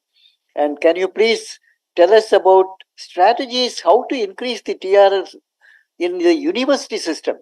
But we are not talking about DRDO or atomic energy or space, which is mandated to develop technologies. But in a university system like Amity University or Anna University or IITs, NITs, how do we bring this innovation ecosystem so that Atmanirbhar Bharat, which we are all dreaming to be, and our Honorable Prime Minister has already envisioned that this should happen very fast. So over to you, Dr. Sasikala ji. And what are your views that in the university system, ecosystem like your Anna University, you have done that? Share some experience and also give some thoughts that how can we do that in various other universities as well. Over to you, Dr. Sasikala. Sure, sir. Good afternoon to all the delegates. Thanks to Dr. Selvamurthy sir, Dr. Neeraj Sharma and Dr. Anita Agarwal for guiding us to develop the technologies in Anna University. So Anna University, the first national hub was created at Anna University for healthcare instrumentation in 2011. So where the primary objective was to commercialize the technologies. So here, with respect to DST BDTD, the main thing was in every project, a clinician, an academician, an industrial partner should be there while applying for the project itself. So that was very helpful in Anna University because in every project we had from the beginning, the clinician, because all were biomedical device development. So we had a clinician, an academician and an industrial partner. So as we know, the biomedical devices, because we have taken the ideas from the clinicians, all the projects which we implemented at Anna University were clinician driven. That means the ideas came from the clinicians. So to get the ideas, we have conducted brainstorming sessions with clinicians, industrial partners, and then academicians. So academicians, clinicians from different backgrounds like cardiology, neurology, and various departments of clinicians were invited, and the corresponding respective industries were also invited. And we had brainstorming sessions to find out what are the gaps in the available products and what innovations have to be done to improvise the technologies. So by this way, we identified the problem statements and a team was formed with academician, a clinician and industrial partner from the beginning, and the project were carried out. So the advantage of such a team is that because we know academicians can do very well the laboratory prototype, but that will stop with the TRL level 3 or 4. So when we want to increase the TRL levels, the important vital factor is clinical validation in case of biomedical devices. So we need a clinician support. So during development itself, when the clinician is a partner, so he will be reviewing the development at every stage, and he sees to that the product takes care of all the aspects so that it passes well in the real-time environment. Because after TRL level 4, we have to test the device in the real-time environment. If it is a biomedical device, it should be tested on the humans. So when the clinician is a partner, so it helps in clinical validation, as well as when the industry person is a partner, so he will be ready to take the technology so that it becomes easy to identify the industry for commercialization.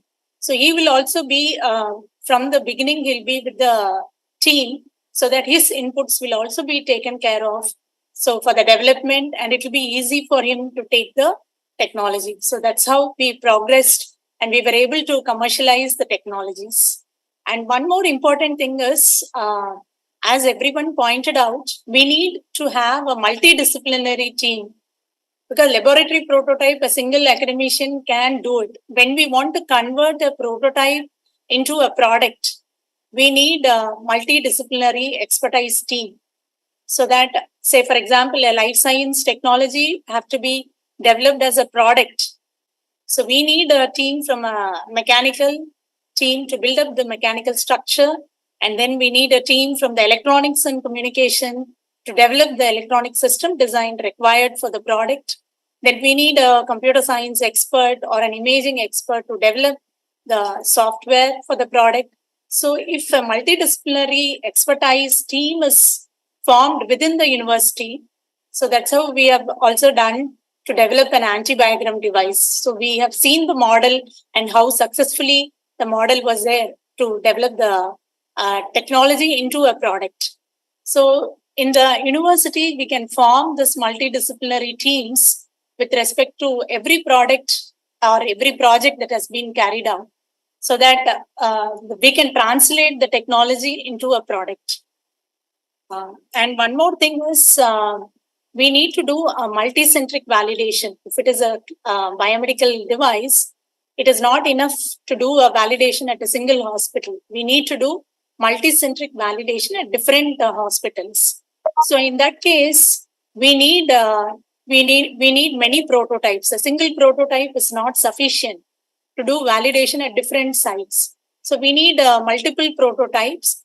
So in Anna University, with the help of UGC has funded Anna University with university with potential for excellence, and we have got 23 crores. So with that, we have established a limited manufacturing facility. So within Anna University itself, we have a very good additive manufacturing facility, and we have a EMI EMC facility to test the electromagnetic interference and compatibility test. Then we have a very good calibration facility, and then imaging facility. So all these facilities create a very good ecosystem to convert this prototype into a product, and also to have multiple prototypes so that we can quicken this validation process. Because industries, when they wanted to take up these prototypes, they want the clinical validation to be complete, as well as some certifications. In case of biomedical devices, the certification will be like IEC 60601/1, which is an electrical safety test, and 1/2 is an EMI EMC test. So all these tests have to be carried out for the product. So all these are at the later levels of the TRL. So the industry will take interest only when we complete the clinical validation as well as the certification process. Then the industry will take interest to take this device into the market. And with these certifications, it will be easy for the industry to go for the regulatory approvals to the CDSCO. So with our experience, we have seen that a multidisciplinary team and a limited manufacturing setup within an institution will really help to fasten this process of converting TRL level 3 to 6 or 7, so that it becomes industry ready, so that industry takes up the technology. Thank you for giving me this opportunity. Thank you, Dr. Shashikala. Let's give a big clap to Dr. Shashikala. And Dr. Sankaran used to be the architect of your whole center. Yeah, he is the mentor for us. He is still continuing with us. Right. No, it's a great job which you people have done. My appreciation. You brought out very clearly 2-3 very important points. User involvement. Who is going to be your user, whether it's a doctor, clinician, then you need to involve him right at the conceptualization, right through the development cycle, and also user trials, validation, everywhere, including the user friendliness. Everything will come from the user. So that is one. The second is multidisciplinary team right from the beginning. If you want to develop a product, otherwise it will be sequential. If you go, it will take longer time. By the time your technology will be obsolete. So you need to bring multidisciplinary team. As soon as you see a potential market for your technology, make that multidisciplinary team. The other one is product engineering and involvement of industry. At what stage of TRL level you can bring on a royalty mode, or is a partial risk revenue sharing model, or total risk revenue sharing model. So which one will be useful, you have to decide for each product wise. Finally, the certification and the ergonomics, product engineering, aesthetics of the product, everything will count for marketing. It is just not only a breadboard demonstration on a laboratory bench. Ultimately, all this will lead to the success of your product. And then subsequently, you have to bring product upgrade, because it's not that this is the end of that product. You have to bring Mark 1, Mark 2, Mark 3. So it is a continuum. So I think, thank you for Shashikala for bringing this. Now Neeraj Sharma wants to say a few words. Dr. Shashikala, thank you, and pay my regards to Dr. Shankaran, who has been the architect. In fact, the entire idea of the TEC came from the TDTC, which was there in Anna University, and the work that you have been doing, it's remarkable, because you always connect with industries and try to understand and bring the industry at the very beginning. So that's very, very important, that the point you have raised. Multidisciplinary team, clinicians, because you are into biomedical devices, limited manufacturing facility, that's very important. Unless you have that, you can't have the prototypes working on it, certification, regulatory approvals, and so on. I think you have given very fantastic points to us, and we will work on it. We will further improve the technology enabling center here. Thank you very much, Shashikala. Thank you so much, sir. Anybody would like to ask some questions? Shashikala ji, please stay. Jain sir, can you just give the mic to Dr. Jain? He is in charge of he's the director of Amity Institute of Public Health, as well as Amity Institute of Hospital Administration.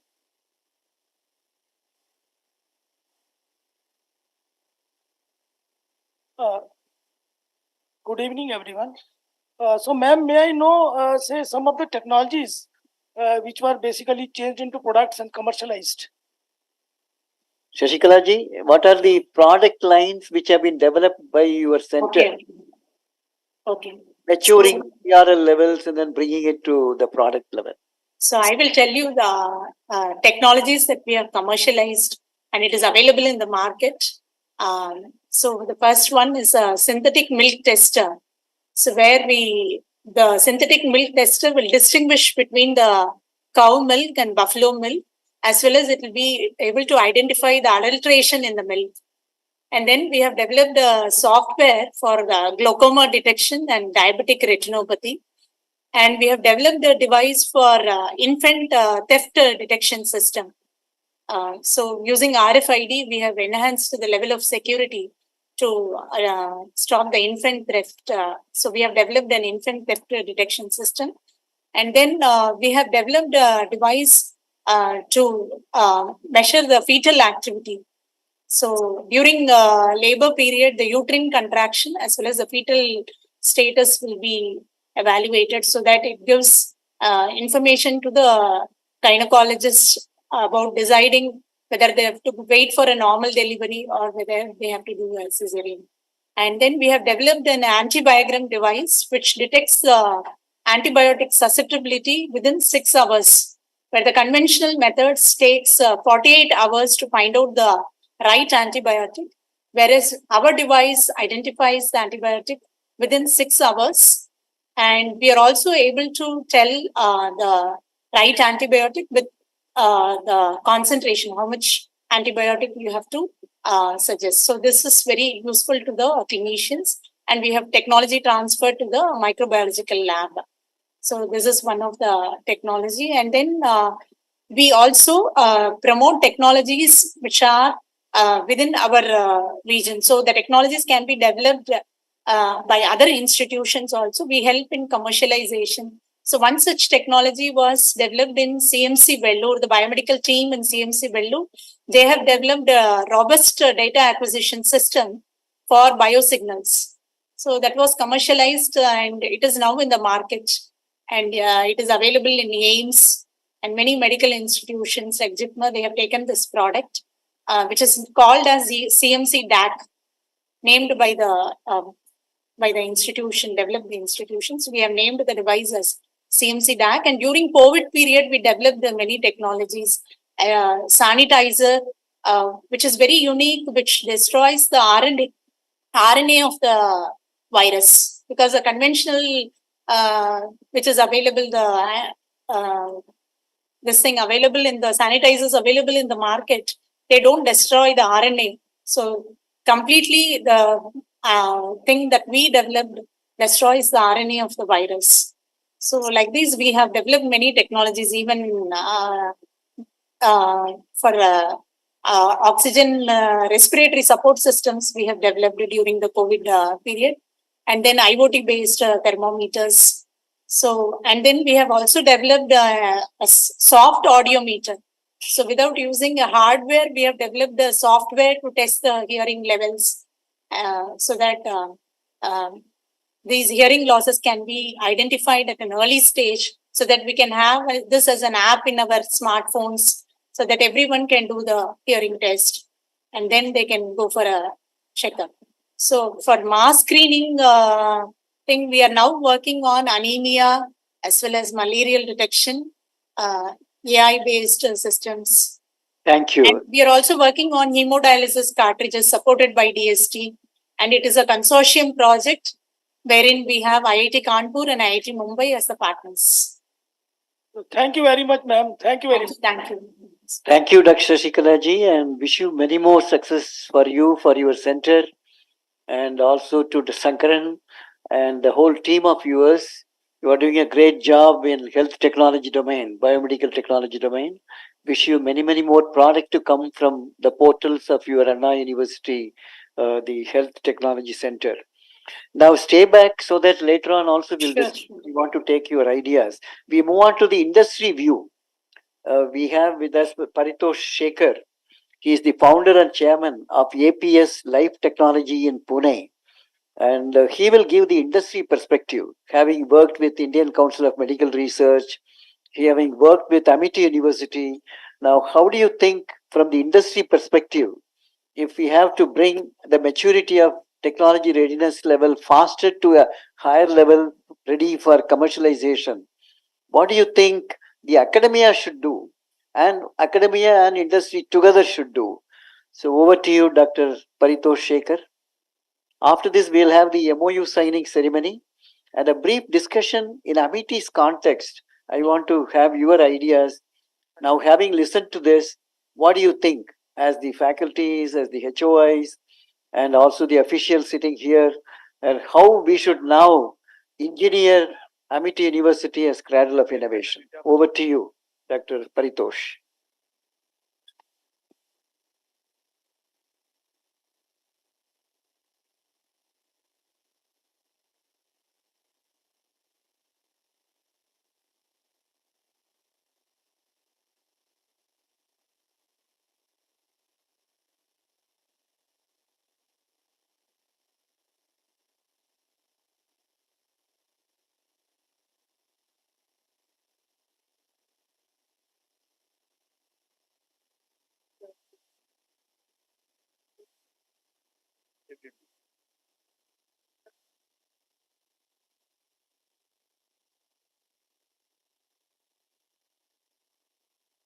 Namaskaram.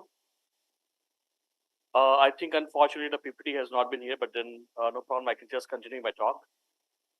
Dignitaries on the dais and off the dais, thank you so much for taking the time and being here. My special thanks to Meenakshi, Dr. Priyanka, and Dr. Abhishek, and nevertheless Dr. Deepak Modi, who have been one of the key wheels to drive the whole session. I always say one thing is every zero you add to science, you keep millions away from the benefit. So the company's motto is very simple that we want to work on any product which can be first commercializable. Does it make sense to work on a project where we can generate revenue or not? That's the first thing. Second thing is, are we reaching the masses with this technology or not? That's the second thing. The third thing which we always think is, in spite of the fact that we develop a technology, are we having some sort of technology infringement or not? If these are the cases and we qualify a particular technology, we decide to go ahead and work on that particular technology. There are many technologies around the globe, and when I come to work on Indian suspect, this is my first private technology transfer. I'm really happy to have my first private technology transfer. Before this, we already have almost 28 technology transfer, out of which 20 of them have seen the light of the day.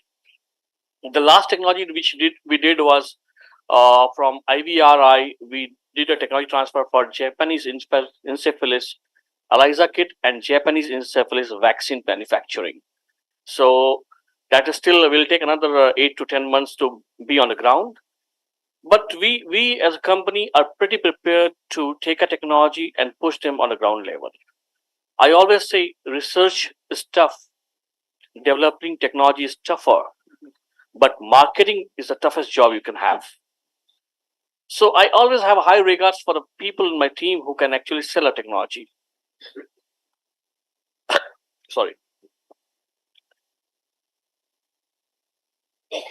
We work on many domains, agriculture, infertility, nanotechnology, sequencing, Sanger, NGS, uh, electronics, biotronics, and many other technologies. We are always open to work with organizations that have a proven track record of giving a, I would say, full proof written technology.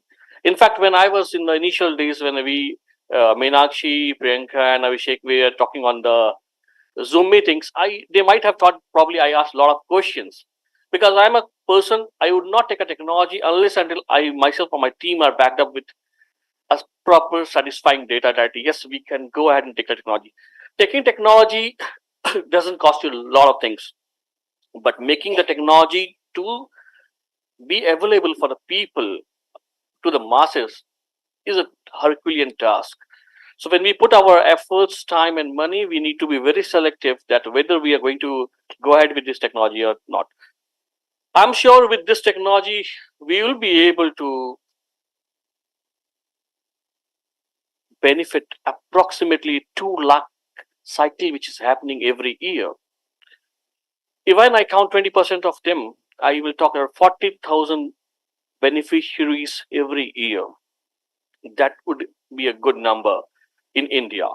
We also will be exporting this technology outside India, because the kit, which is basically ICMR technology transfer kits, this technology will be going along with the ICMR kit. So we happen to be sure that we would be able to take this technology to the ground level, and we also got our CDSO approval for the kit now. We have our FDA approved facility, so we'll be complementing them very soon. We also put our 19 patents on the market, and we are successfully put them in the market as a product. The company grew mainly during the COVID times. So in COVID, we tested around 8 million people on our test kits. We were the first people to make the COVID kit at $1. The COVID kit, which was approximately costing around 5,000 rupees, we ensured that it should not go below the above $1 price in the market, in the global market. No technology is good or bad. I always say, if you have an idea, test it, try, test, fail, try, test, fail. Every time you fail, you know only one thing: which way not to go, what are the blocks. Then again, try, test, fail. Ultimately, you will have a 100% proof rate technology, which we are looking at. So, any technology which is affordable, which can be upscalable, which can be acceptable in the market, and if it has a niche value, I think I would love to have that type of technology in our kitty. Uh, One thing I just need to add up is, in future, as an organization, the only companies that could sustain, there might be millions of companies with a huge cash flow, which a lot of people know, but the companies that are backed up with innovation and technology would only prosper. But for a company, there are limitations. We cannot have innovations every day. We need to pull up the people who have masses to do that. You have such. I remember, I worked in Spain and many other countries, and to my surprise, in Spain, I was in Valencia. So every single, if you have to develop an API molecule or pharmacy or a vaccine, it has to come and approved by the university. So the university, the industry, and academic title, without that, there's nothing possible. So the industry which they have been working on, the guidelines says you have to go and collaborate with the university. Unless and until, because the industry have their own mindset. They know what to do, but then they have not tested into many different blocks. So once they pass it down to other people to have a time tested, and then the feedback comes from the real people, then I think the technology makes a lot of sense. So I would say that please strengthen your tech transfer team, and then we'll develop more of them. I'm sure there are many companies will be there to take it up. Thank you so much. Thank you, Shekhar, for this very optimistic views, and also from the industry perspective, how you would feel the challenges which will be in any technology development, and how we can overcome together with university and industry together. And now, Meenakshi, can you just give briefly about how are you feel? She is handling the Directorate of Technology, Innovation and Technology Transfer, DITT, and she is now with a limited staff. She is able to transfer many technologies, but then what are your strategies now as the Senior Deputy Director of DITT? That what do you think should be in Amity ecosystem? Where are the gaps? How we can fill this? How we can associate with industry from early stage onwards, so that there's a hand holding for investment, resources, and all aspects of TRL maturity. Over to you, Meenakshi. Thank you so much, sir. First of all, the speakers have already brought out very important points. Dr. Sasikala and Dr. Paritosh. Dr. Sasikala has already explained about the perspective of the public funded academic institutions, how they are moving forward and how they are developing the technologies, the challenges they are facing, and how they are overcoming all these challenges. And she has very beautifully explained some of the technologies developed and transferred. And Dr. Paritosh has mentioned about the industry requirement. So he has rightly said that please improve the quality of your technologies. So without taking much time, I am going to explain the research and development phases in the university system. See, you can see in the middle the TD research. So what we need to focus upon the de-risking of the new scientific leads that comes out of the basic research. So till basic research from TRL level 1 to 4 comes under basic research. 4 to 7 comes under this de-risking process, the technology development research. And from 7 onward, it goes towards the commercialization. So our innovators, they need to focus upon this 4 to 5 band and how we can do this. For this, I have we have identified some of the factors that helps us to enable increasing the TRL level of these technologies. You can see the leadership and the visionary approach. You can go through all these factors. Now, there are some linkages in these factors. You can see, like, this is the model we follow in Amity University to increase the TRL levels, like the top management, leadership, and visionary approach, university research, mission and strategy, the adequate research infrastructure, and the university research policy guidelines. So these are some of the driving factors that helps us to initiate the research, to carry out the basic research, because without carrying out the basic research, you cannot go for the applied research. How will you de-risk your invention or the technology? So these four are the driving factors out of which you can, with the help of these factors, you can carry out the your applied research, that is moving towards the de-risking of your technologies. Like in this case also, I have identified the industry academia collaboration and the collaboration between universities and the other research establishments. Like the above mentioned, all these driving factors were already in place in the universities. Like in case of this technology transfer, this AI based software developed by Dr. Priyanka Narad and Dr. Abhishek.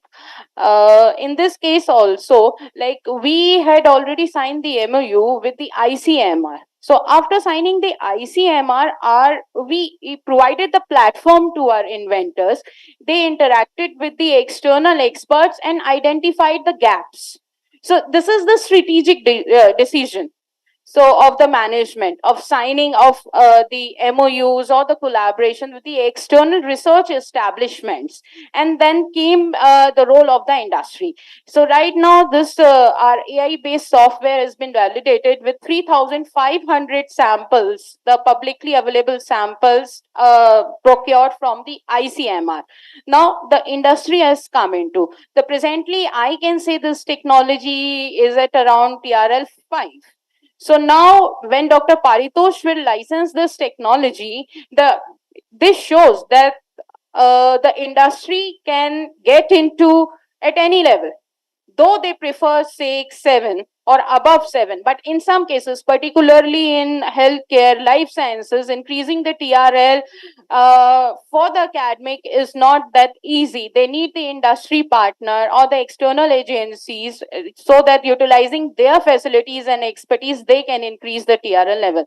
Now, Dr. Paritosh will move forward and validate this technology with the help of the validation agencies, the external validation industries, and make it ready for the market.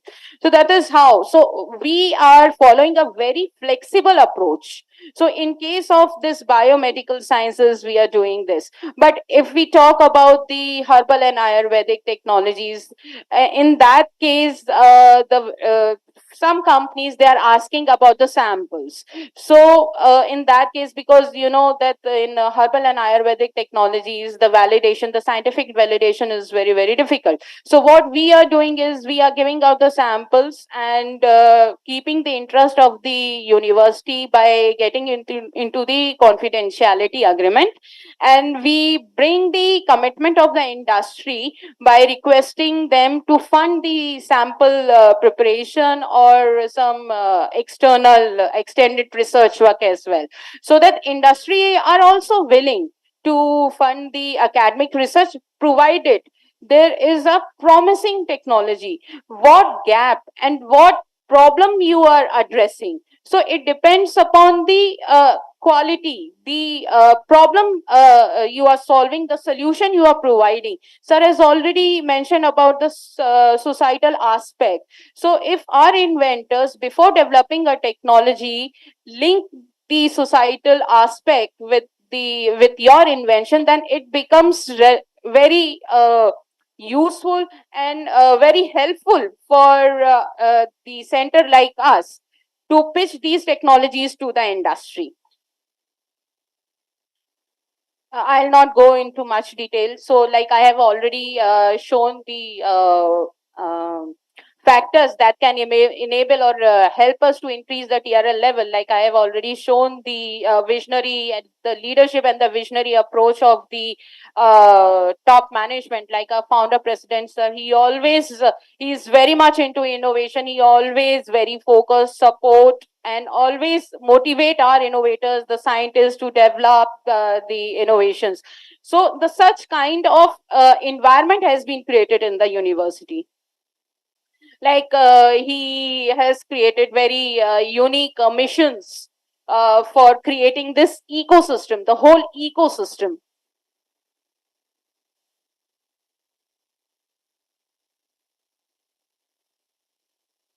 Like this is the ecosystem which I was talking about. See, technology or the TRL level, both are, these two have both aspects, the technical aspect as well as the managerial aspect, and both are very important and relevant and correlated with each other. The technical aspects is being taken care by the inventors, and the managerial aspects are being taken by the team like us, the DST Amity TEC Center, and the University Technology Transfer Office, the technology transfer professionals, the IPR professionals, the project management teams, and all. So these are the kind of enterprise structures Amity has created within its ecosystem to support the managerial aspect of the technology. And the quality human resource, we all know that the quality human resource is the key to anything.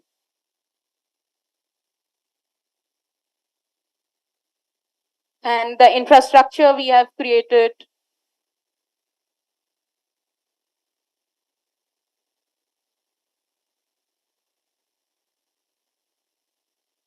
MOUs, we have signed the multiple MOUs with the national and international organizations.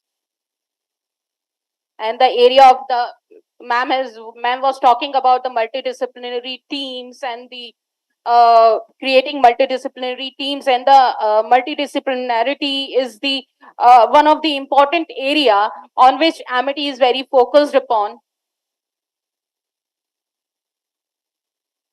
And the IPR cell has already really helped us in filing the patents and protecting the university interest. You can see the distribution of the patents, the granted patents. Presently, we have filed around 2040 patent applications, and out of which 245 have been granted.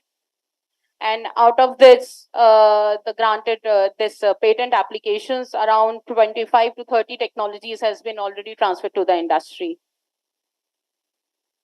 The Indian Intellectual Property Office of the Government of India has conferred the National Intellectual Property Award 2020 on Amity University for Top Indian Academic Institution for Patents. And now the DST Amity Technology Enabling Center has enabled the technologies in multiple domains, as you can see, the bifurcation of the domains. Now, these are some of the illustrative technologies. I'll not take much time because we are already running short of time. So, like biocompatible film, Dr. V. Pooja is sitting here. So, we have DST Amity Technology Enabling Center helped Dr. V. Pooja in increasing the readiness level of her biocompatible film from 3 to 4. And similarly, we helped Dr. Harsha Kharakwal in increasing the readiness level of the natural polymer-based gelatin-free capsules developed by her.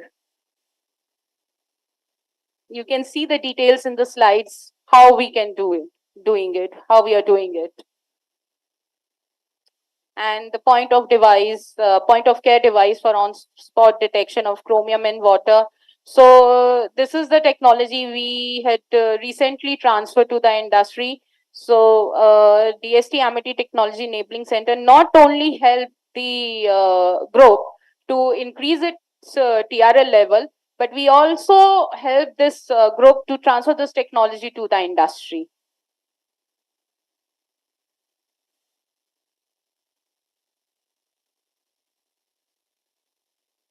Now, these are some of the technologies we have already transferred. These are listed here. I'll not go into detail.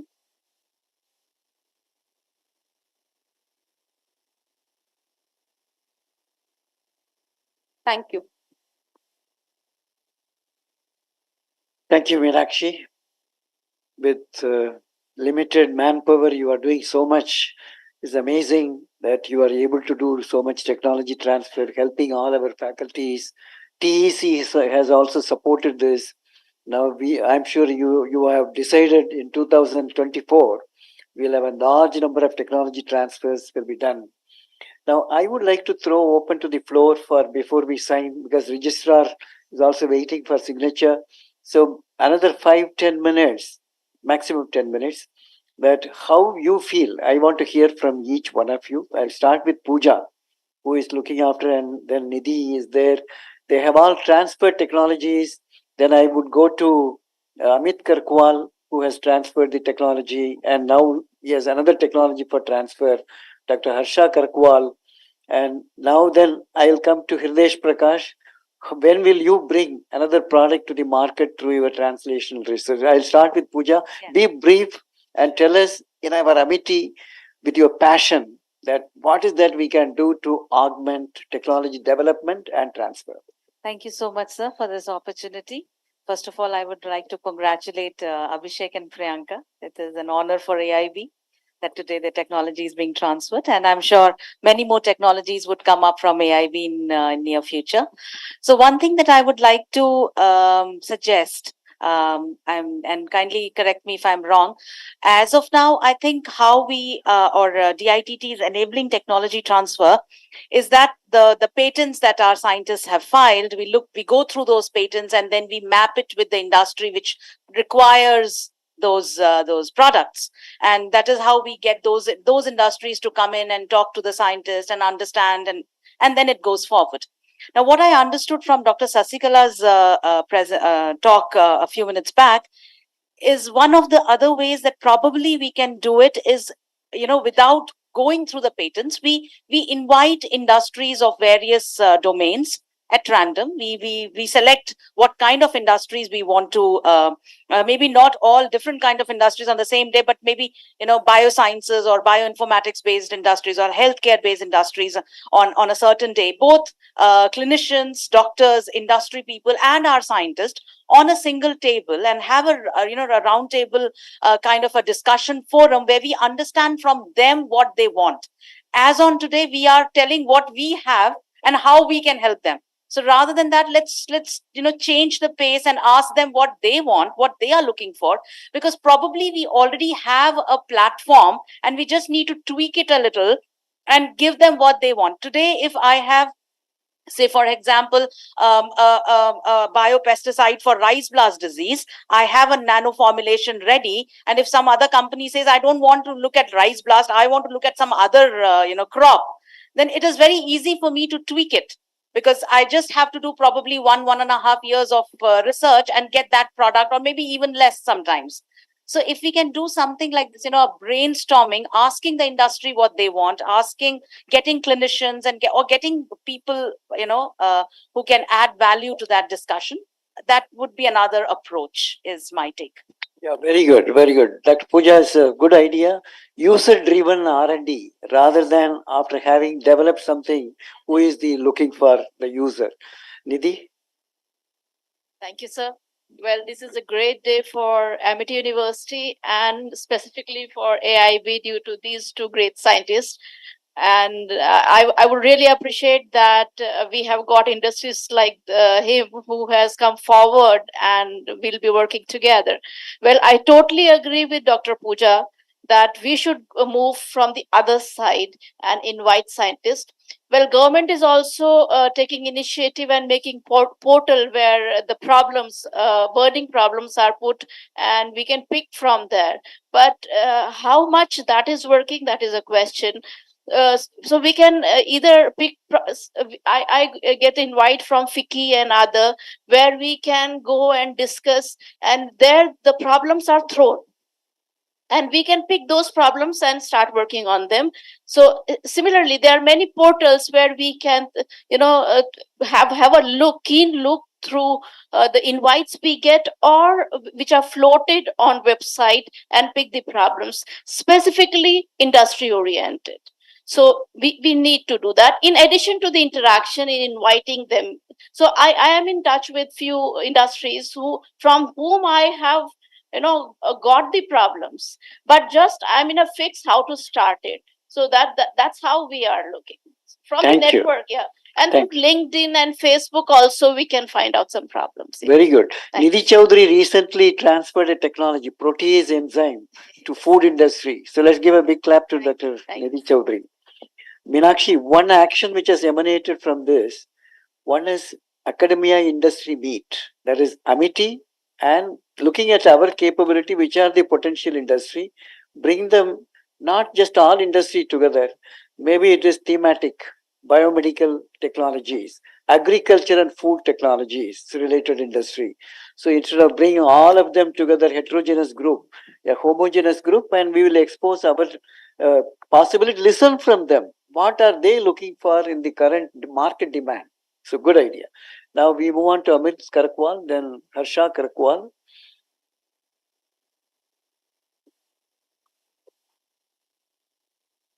Thank you, sir. As this session is on translational research, so I'm happy to inform that I got a DBT approval for grant for translational research for developing novel biocontrol agent this year. And I am also finalist in 2 international grant application this year for translational research again, for the seed grant from International Food Technology and Grow Further. And behind all this are brilliant students of MIT University, undergraduate and postgraduate students who do NTCC training with us and come up with the brilliant outcome of the solutions, which I don't see much there in the PhD students. They are more focused right now in completing their PhD rather than finding the solutions to the research problem, doing the translational things. So one thing that I have found that lacking in the PhD students, definitely. So we can encourage them to think more toward, industry orientation, application of their research, rather than just looking to complete their thesis work. That is important, but what I see lacking somehow, that the translation of research is not taking place from the senior students as compared to the students, undergraduate and postgraduate students who are eager to do new things. They have filed patents with us, and those technologies are also getting commercialized, and we are able to write new projects based on that. So that is a thing that must be inculcated in senior students also. Thank you, sir. Very good, very good. Thank you. Now, currently, we are looking for a technology transfer for his product consortium, Piriforma spora acetobacter, and also I think Meenakshi is doing. So Meenakshi, so this is what a student's involvement is very important. Don't restrict only to your faculty, PhD scholars. Go to BTech students. There are some brilliant people who would like to spend more time. MTech student, their dissertation. So the people who have aptitude, students who have aptitude, involve them in the research. Then your human resource increases as well. So good point. Now Harsha Karakwal. So you wanted to, no, I think Nidhi wants to say something. Oh, okay. After Harsha. So I think DITT does an incredible work, and like TEC has been funding also to raise the TRL level. And one thing I would like to say is I back what Pooja has said. I second what Pooja has said, and also what Dr. Amit has said about NTCC students. We do involve NTCC students, and as through LinkedIn also, we can actually promote our technology. Though I had not promoted, but one industry approached me, and today only he has funded. After I've he only approached me, and then from May to till date, his idea was changing. We had many discussions, and finally he came down to one of the on natural dyeing only, that Sudhani Biotech. He has just funded, he has just released today only the funds. So I think the industry is also looking into the funds. So one approach can be, if we can start with an industrial project, and eventually, when he sees that, he gives his sample, we can try our samples also, and eventually he may take the technology. So one approach can be that also, besides what all have said. And definitely, I think our websites and everything have to be updated regularly to showcase what we are doing, what is the strength, where is the gap, and what is our requirement. So this is what I just wanted. Thank you, Harsha. I think these are very important ideas that involve the industry at the appropriate time, and also use the social media for publicizing. And also, as a technology inventor, developer, you will know more than Meenakshi or Nishin Harang that which industries will be more interested. So you people should handhold DITT rather than only two people looking for industry after knowing what is your technology. The inventor and the team should also help enable DITT to find the right partners. So one such method is through social media, like LinkedIn she was mentioning. Yeah, yes. Well, first, what Dr. Harsha said, I exactly agree. The technology transfer which I did was actually the link made through LinkedIn. And second thing, I have joined number of startup groups. That is the other way how we can increase our network. There are say lakhs of people, lakhs of startups which are connected in different groups. So that's how our visibility may increase. Second thing, we ourselves, Amity University, may have one group on LinkedIn by the name startup or commercialization, whatever we have done. So there again the visibility of ours will increase. So specifically related to startup and commercialization, whatever we have done, we can have that group also. Well, sir, what I wanted to say previously was related to the connect between students and faculty. So recently we had international conference on entrepreneurship, innovation and leadership. And there I was given the responsibility for Lakshya competition. And in that, we tried to connect throughout India and got participants from everywhere. But the maximum participants obviously were from Amity, reason being its ease in commuting. Well, here we got excellent result with a combination of faculty and student. So it was a combination of faculty and student, and the two groups were from AIB, where they are working on startup. Yeah, thank you. Yeah. So I think we have got your point. It's a very good point. Now, can we listen to Priyanka and Abhishek Sangupta, who has developed this technology, just briefly? Then we will go for signing agreement. Other things I will listen to. So many people. Kamal is there, and all this. Yeah, briefly, and Priyanka after that.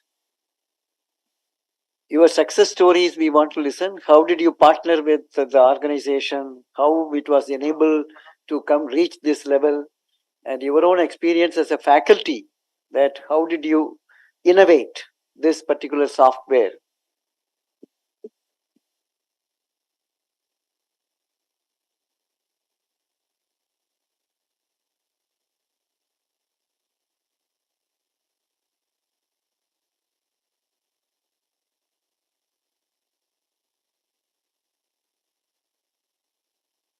So, thank you, sir. Thank you for organizing such a great event to launch or to for this TT to happen.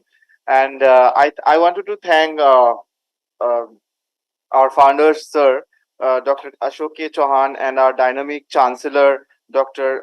Atul Chauhan, sir, for being guiding source of inspiration for us. I would also like to express my gratitude to our motivating Honorable Vice Chancellor, ma'am, Dr. Valvinda Shukla, ma'am, and being the catalyst and always stimulated us to do our best and stand as our pillar of strength. I would like to also place on record in an indebtedness to Dr. Selomati sir and Dr. Bisida sir and all the dignitaries present here. Sir has already explained everything about uh, about Y chromosome deletion, microdeletion, and all the biology and genetics related to that. So I'll just quickly take you through what we have done.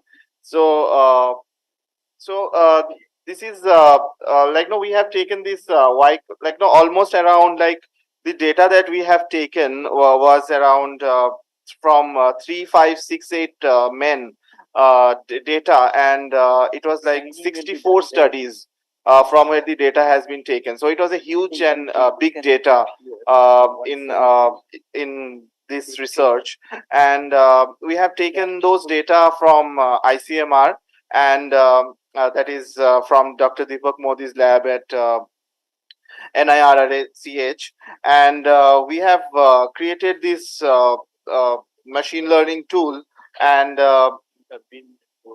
see the methodology. I'll not go into that. It is already been discussed a lot about it. So we have used simple machine learning algorithms, but the challenge was the huge data set, and to deal with that huge data set, to clean the data, and also to understand the intricate genetics related to Y chromosome microdeletion in men, and creating an ML based tool for predicting it, right? So this is our interface.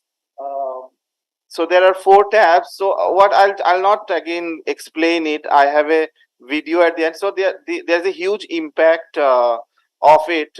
So it is user friendly, predictive tool, and it is always definitely useful for the clinicians, geneticists, even those who are doing genetics based research in embryology and reproductive health patients, that is the mostly men, and also for the couples definitely, to know their outcomes of sorry for the spelling mistake here, is for the ART when there is a Y chromosome microdeletion.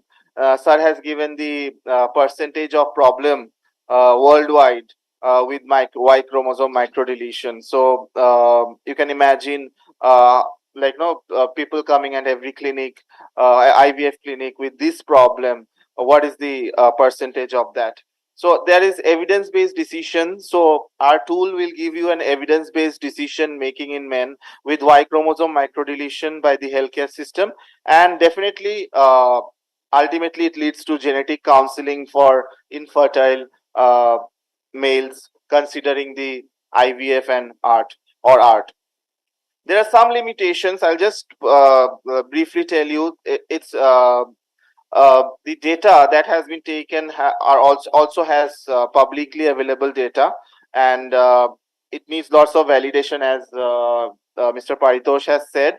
So when we will transfer it, they will do multiple validations in multiple clinicians and multiple IVF clinics, and also doctors, and it has limited data available. Men having AFZ A plus B and men or AFZ A plus C microdeletions could not be included. So this is one of the limitation that we have, but definitely it can be resolved in the future versions of it, and differences in study designs and methods, so that can be changed by other people. But since we are the first one who has done it, and this is the tool, like not first tool on a fertility predictor, So other people can use other algorithms, better algorithms probably can to make better versions. So this is just the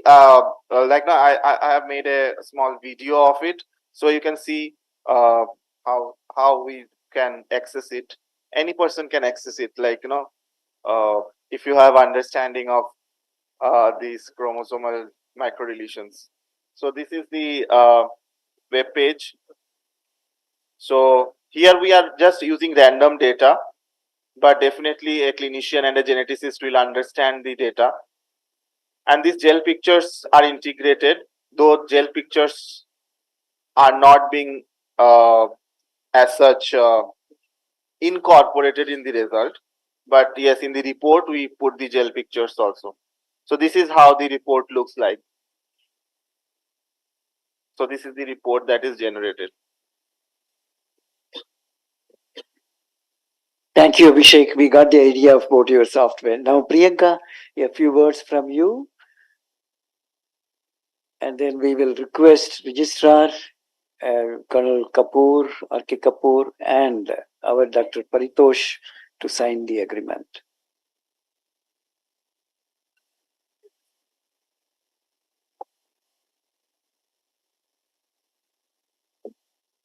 Good evening to everyone.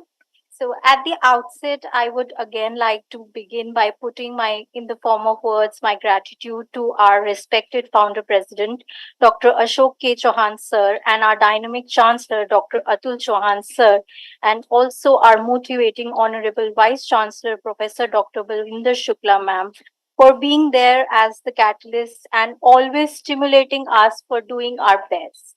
I would also like to place on record my indebtedness to Dr.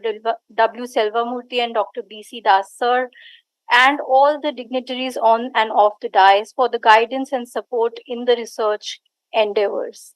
I also place on record my gratitude to Amity Institute of Biotechnology for providing all the necessary resources for this work.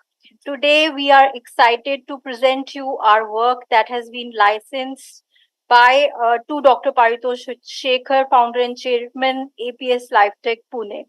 The onset of the idea began with our collaboration with Dr. Deepak Modi at NIRRCH, where we brainstormed and identified the gap of a software in the market as an auxiliary to the kits available for Y chromosome microdeletion. We started working on the concept and developed a software that could work in sync with the kit. We were immensely supported and guided by Dr. Minakshi Kanodia, Coordinator, DST Amity Tech, Senior Deputy Director, Directorate of Innovation and Technology Transfer at every step of the conversation with the company, providing us with the inputs as it was our first technology transfer, and we were supported for every interaction by her. We are highly grateful to you, Dr. Minakshi, for everything, and also to Dr. Paritosh Shekhar, who is now going to take it to the next level for the societal benefits. Thank you so much, everyone, for being here. Thank you. Now, may I now request Dr. Paritosh. Meenakshi, you can stand in there in between. May I request Colonel Kapoor, Professor Dr. Kapoor, R.K. Kapoor, the registrar, as well as the company who is taking Dr. Paritosh. You stand there. Yeah.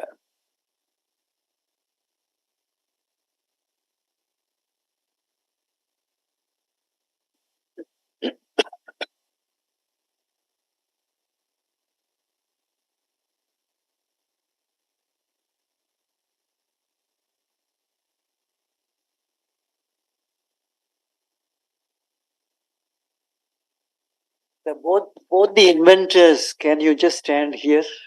One this side, one that side. Priyanka, Abhishek. So you can come this side, yes. You stand near registrar and one near the. Meenakshi, you come in the center. Center.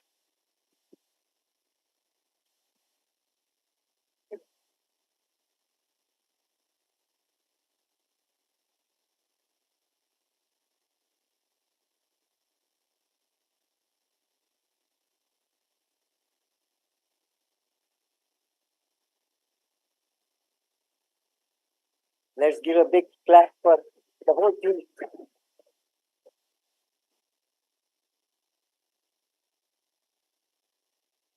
You can stand behind.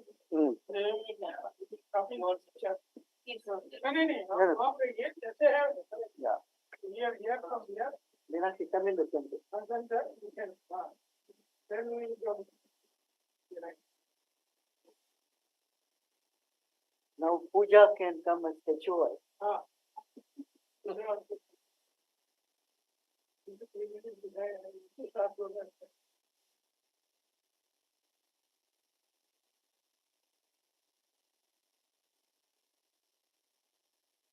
अब ऐसे picture लीजिए कि हम लोग बैठ में भी आते right You are tracking this. We are all witnessing how innovations can be really made accessible to the public through industry. And the Technology Enabling Center at Amity University is really acting to bridge the huge gap between the early innovation and commercialization.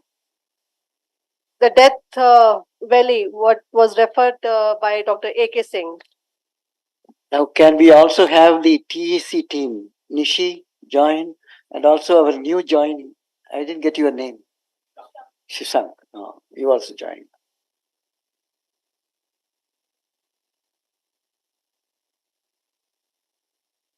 Let's give a big clap to the whole team. And also to founder president, who is inspiring, motivating, driving the whole innovation ecosystem here. Thank you, founder president. Let's give a big clap for our founder president.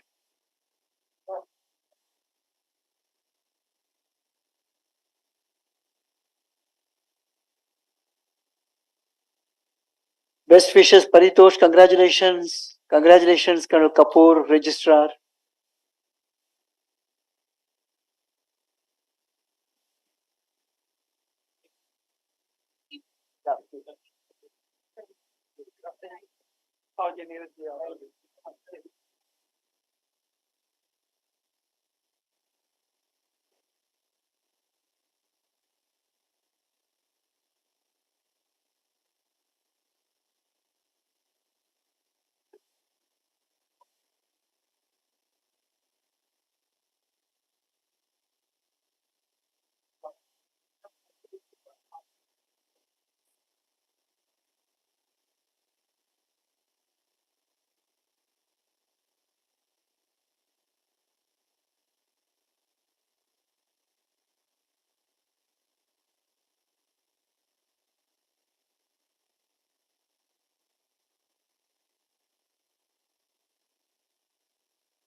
I request Dr. Salvamurthy sir to please felicitate Dr. Paritosh Shekhar.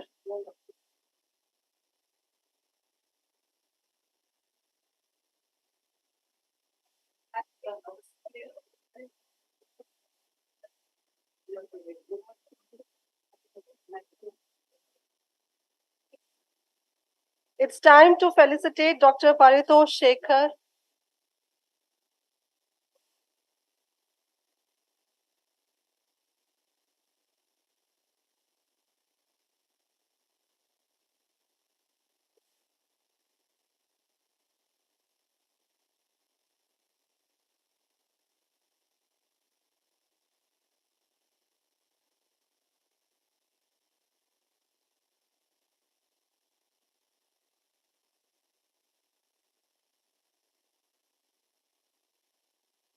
Please give a huge round of applause.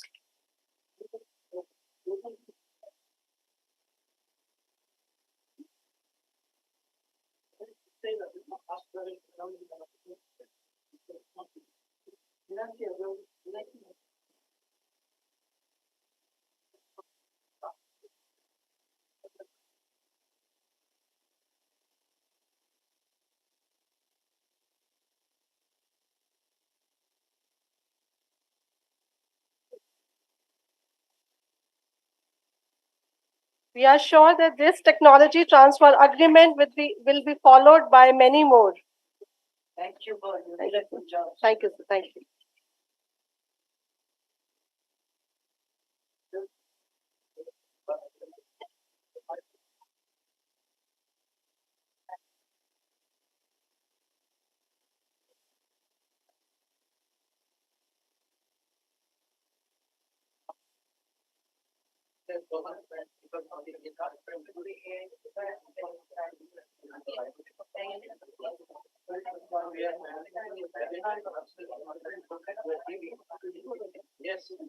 With this, we come to the end of the event, and I thank everyone for joining. Thank you so much.